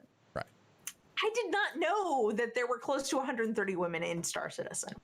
So having this many come together is very inspiring, and it's nice to be able to see that there is that female component, that there are those players out there, even though it's a very small fraction. You might see them not as much as and I think that there's more out there in the community that they just don't have the awareness of it. That there are other female gamers that are in Star Citizen. And that there is this really great, close-knit, supportive community, and you see the streamers out there. So we've got a few more lady streamers, but then there's just a lot of people that just play the game, and just really it's a really great community. I'm glad that started, and I was able to help be a little small part in helping herd some nerds your way, and I keep sending as many as I can as I find them around the community. It's like, you've got to join the ladies Discord. Well, and my hope is that if anyone, doesn't matter your gender, is new to Star Citizen but maybe hesitant to ask those super basic questions, that they don't want to be ridiculed and that sort of thing, it is always welcome in Ladies Night Out Discord. That we want people who have been in there forever and who are just joining, and we want more people to join Star Citizen. That's the whole point. Yeah, good. Awesome.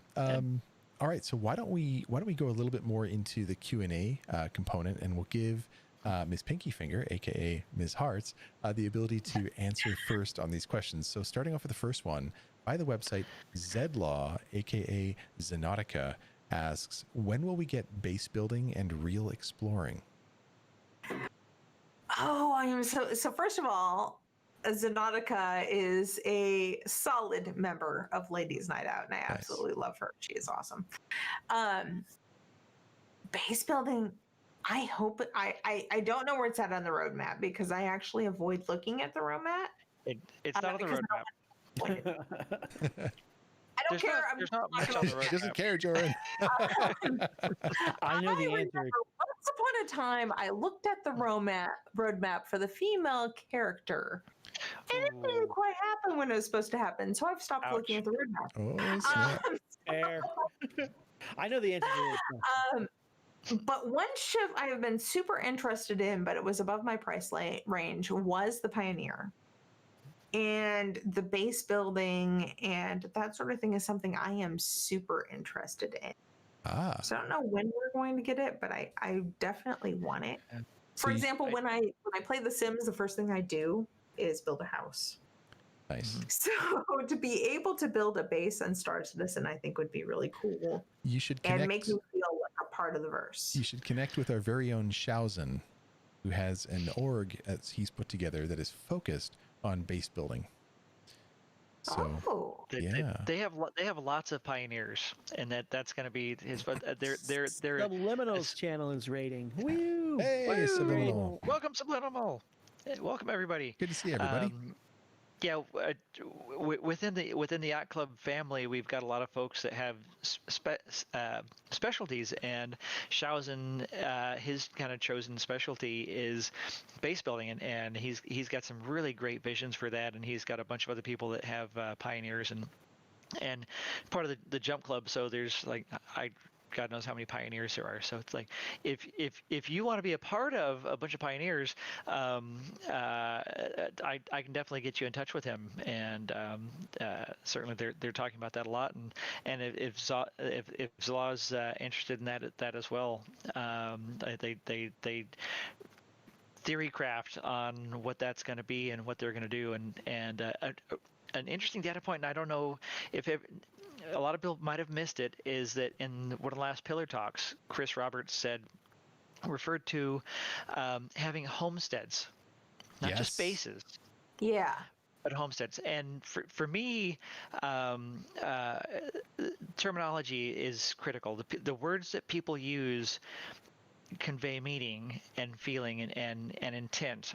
And it had always been about building bases and this was about orgs and resources and that sort of thing.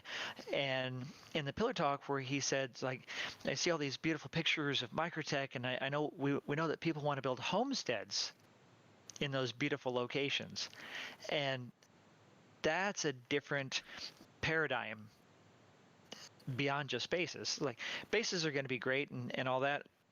I want a log cabin on a mountain overlooking a valley and a lake, trees. I doubt you're gonna get a log cabin. I want a log cabin.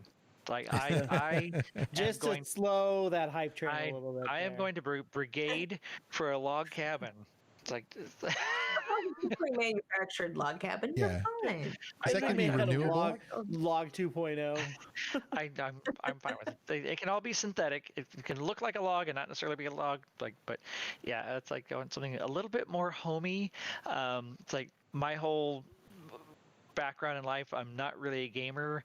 I'm from Second Life since 2007. One of those kind of weird people where it's like I like living in virtual universes and virtual worlds and socializing and having a home, and like I've had like homes in Second Life, like landscape and trees and parks and my house and decorating and all that. It's like I've had that since 2007, and that's what I want to have in Star Citizen.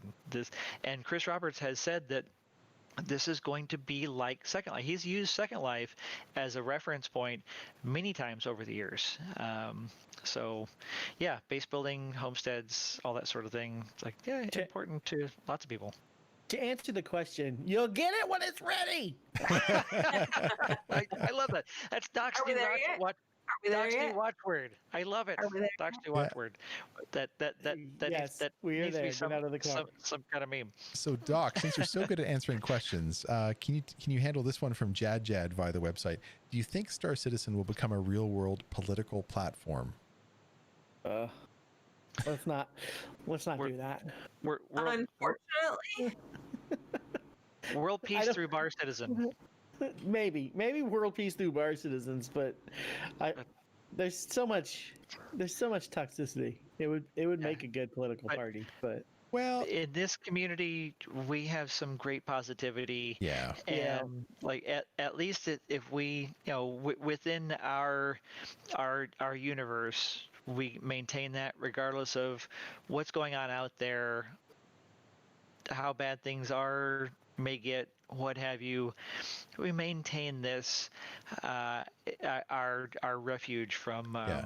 And all that we out barely mention things Escapism, like man. viruses that are out there. We certainly don't talk about political stuff going on or explosions in other countries or anything like that. Like, we totally avoid all that stuff.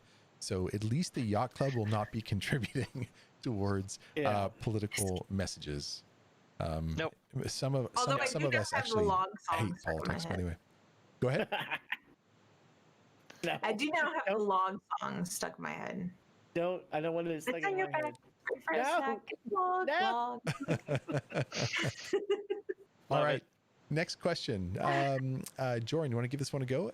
This comes from a visionary TV comic character.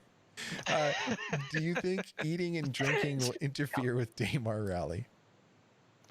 That's an interesting question because Daymar Rally does go on for quite a few hours. I don't think it's going to interfere because it's really very minimal. Well, and the- Corsair is still here. I'd love to see what he has to say as well in chat. Yeah, if he's still here, it'd be Corsair asked that interesting. question. I think that you Sorry, can store food and liquid on your body when you're wearing a spacesuit and an armor suit. You can store it, so it won't be that big of a problem. They just need to stock up before they start. And going. Yeah, you really just add only to need it. to bring like a Gatorade and a sandwich along with you.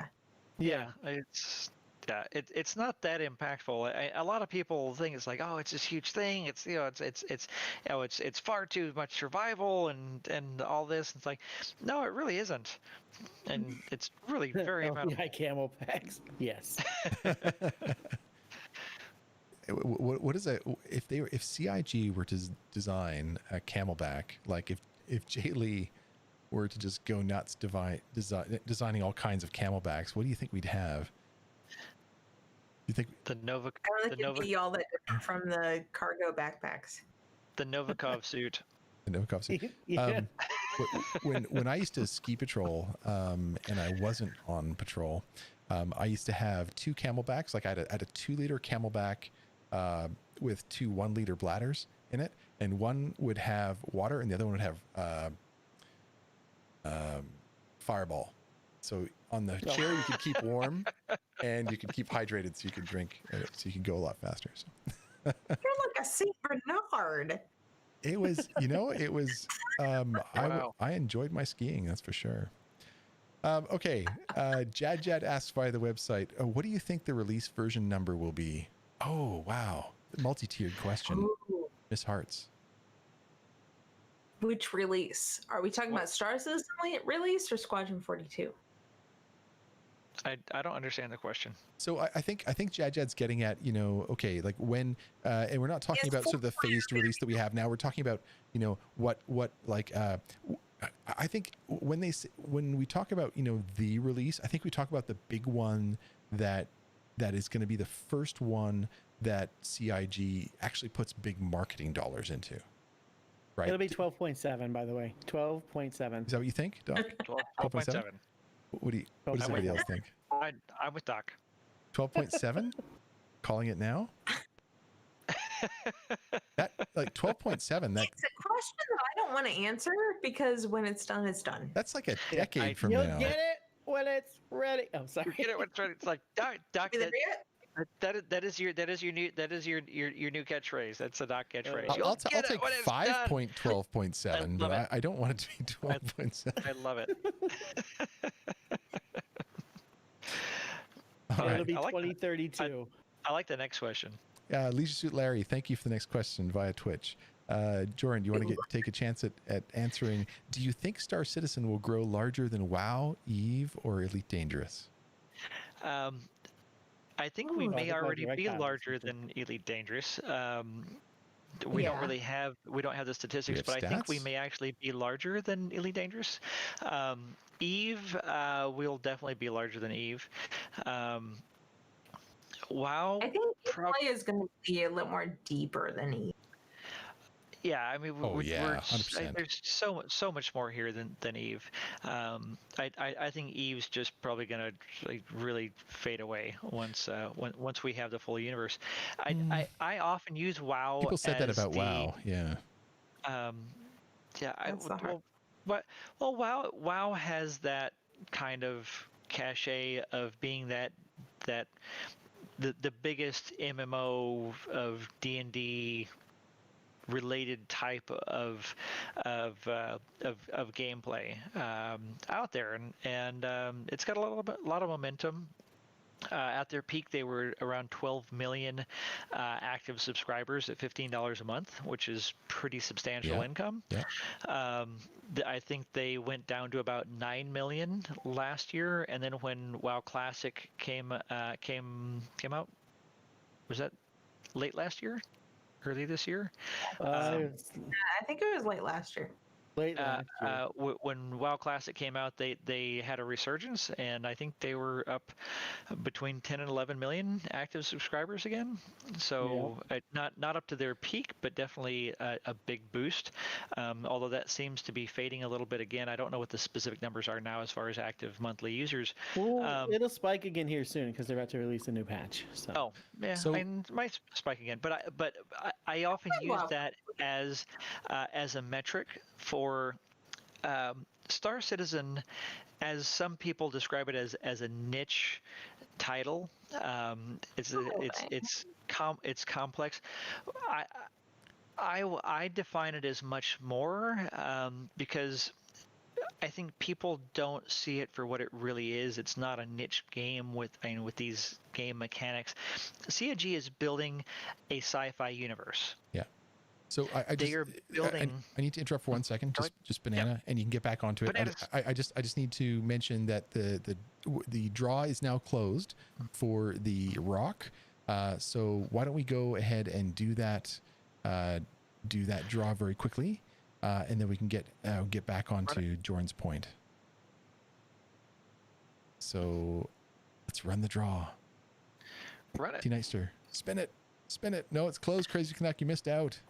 Good luck, everyone. No. Drum roll. Drum roll, please. Where's the fake drum roll? Who wrapped my belly? Rolling. Rolling. D, are you there? Rod. Hang on. He's working on it. He's working on it. He's working on it. We've got complicated technical things going on in the background. Yeah. Oh, The bot is stuck. It says the bot is stuck. Well, The bot is stuck. He's Should we redo it he's then? working on the bot. He's working on the Okay, bot. go ahead, Jordan, and then we'll Okay, so do so a he's report working on what's it. going on. Yeah. So beyond this niche, an indie title, CIG is building a sci-fi universe, and once this is fleshed out with the ability for people to come in and do anything that they want to do, from being a farmer, find a little plot of land on a planet and they want to farm potatoes, they can do that on an alien world. Somebody wants to have big, massive, giant fleet battles, with Star Destroyers and whatnot. They can do that. They can just haul boxes. They can get a job in a bar. You guys work. So Yuzen won the Grey Cat Rock. So Yuzen, you have to respond. Yuzen, are you here? Yuzen is in. Yep, Yuzen is in. Yay! So Congratulations. Get in the Discord and message me in the Discord. Message Joran. Discord. There's the link to the Discord, and everybody else should join the Discord too if you want to be a part of an active, casual, fun, all-inclusive. Just a bunch of space nerds chatting chatting together, join the Discord. But message me, and I'll hook you up with Starlet for your Grey Cat Rock LTI, and we'll get that taken care of probably sometime tomorrow because she's on the opposite side of the planet.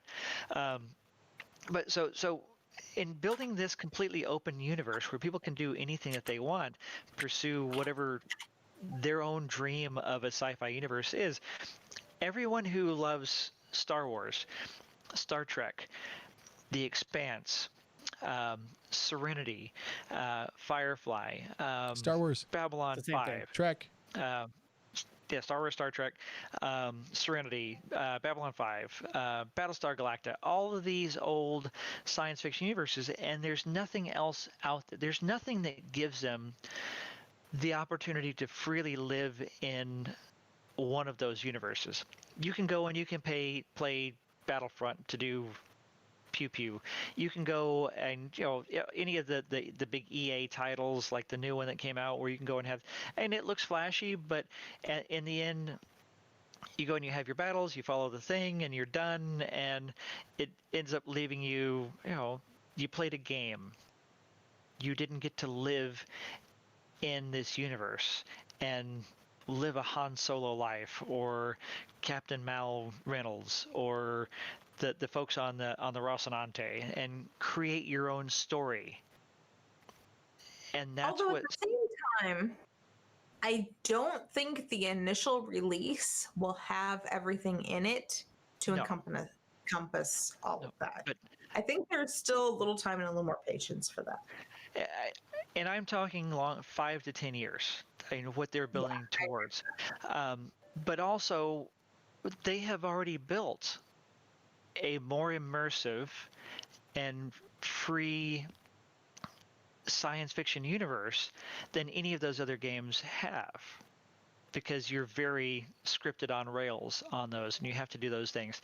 Here, the friends that you make, the emergent gameplay, and all these things, that's why I find it so just completely just obsessive, because it's given me that opportunity to I can step into this science fiction universe. And if I want to go fly spaceships, if I want to go do this and do that, no, it's not all the things that we're going to have. It's lacking a lot of things, but there is no other experience out there that lets you feel immersed in a realistic feeling science fiction universe.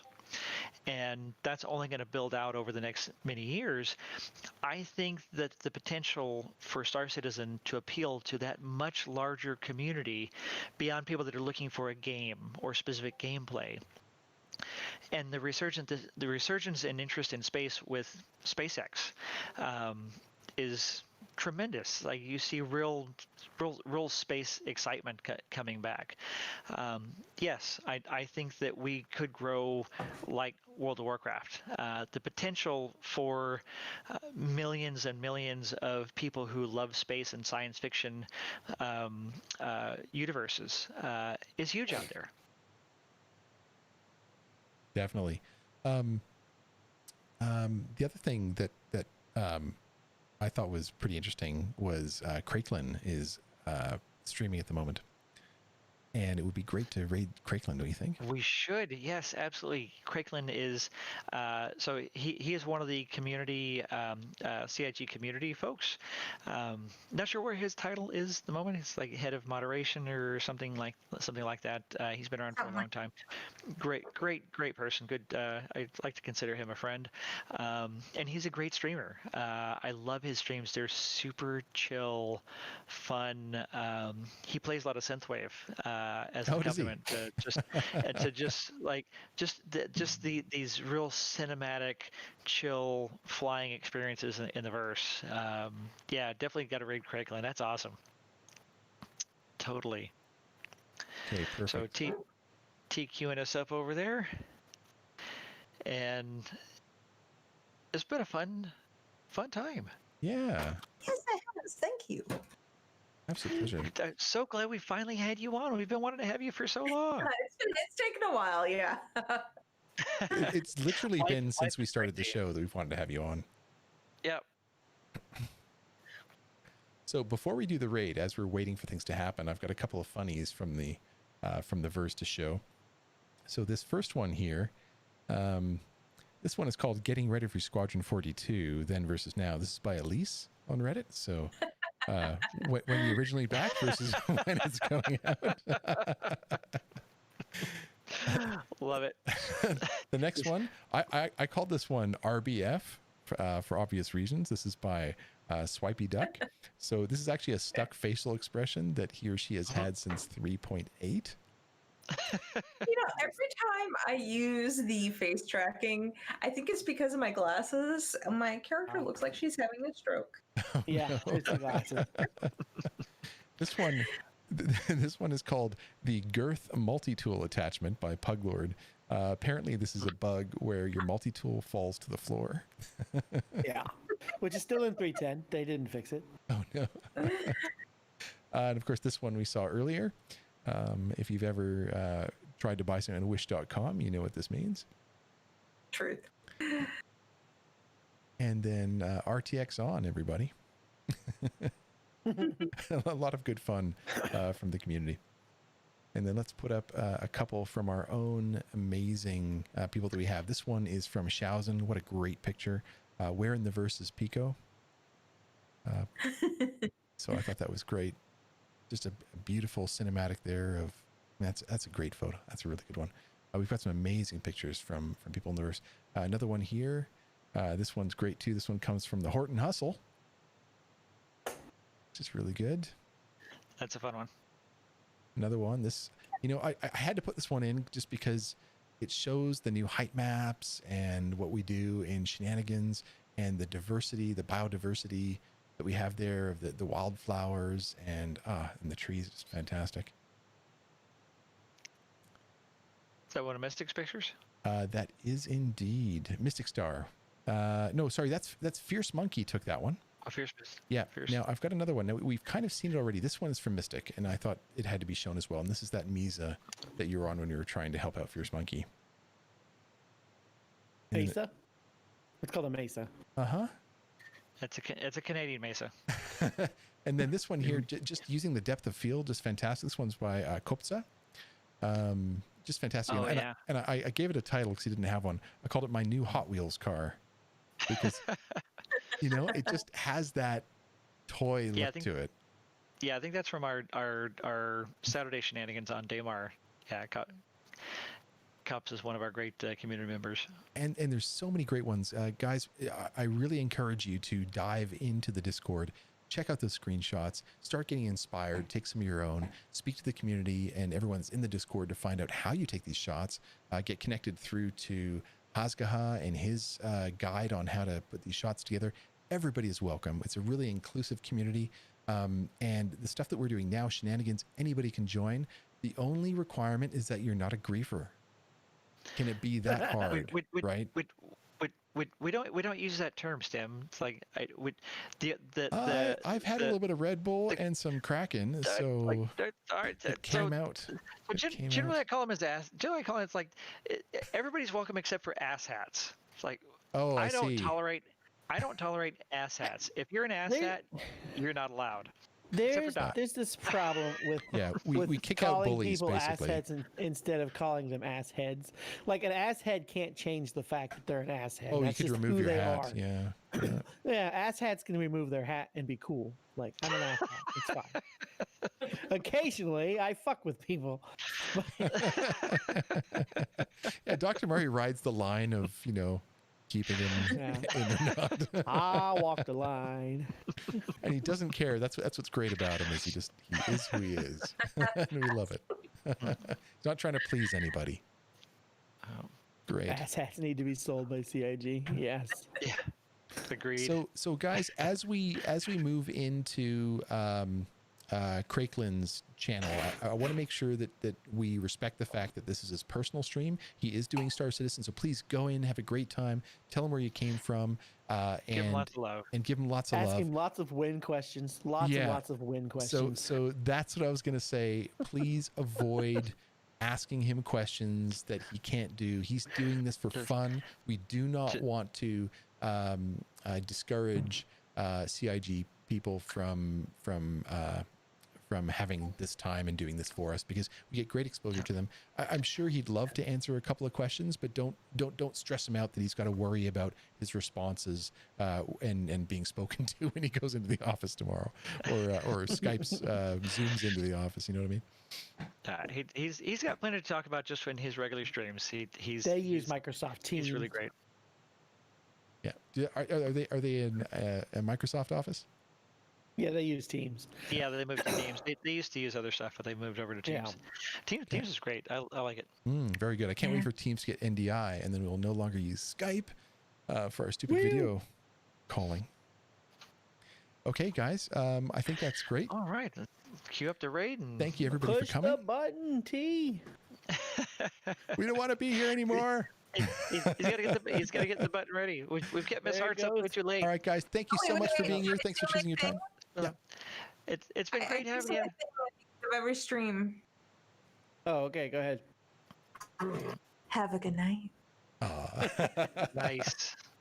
That's a good Awesome. one. Thanks for being on, MzHartz. We've been wanting to have you for so long. This is fun. Yay. And tried to thanks get you everybody. on in Appreciate you February. hanging out with us. Thanks, everyone. We'll see you next week. Or during Cheers, the game. everybody. Good button push.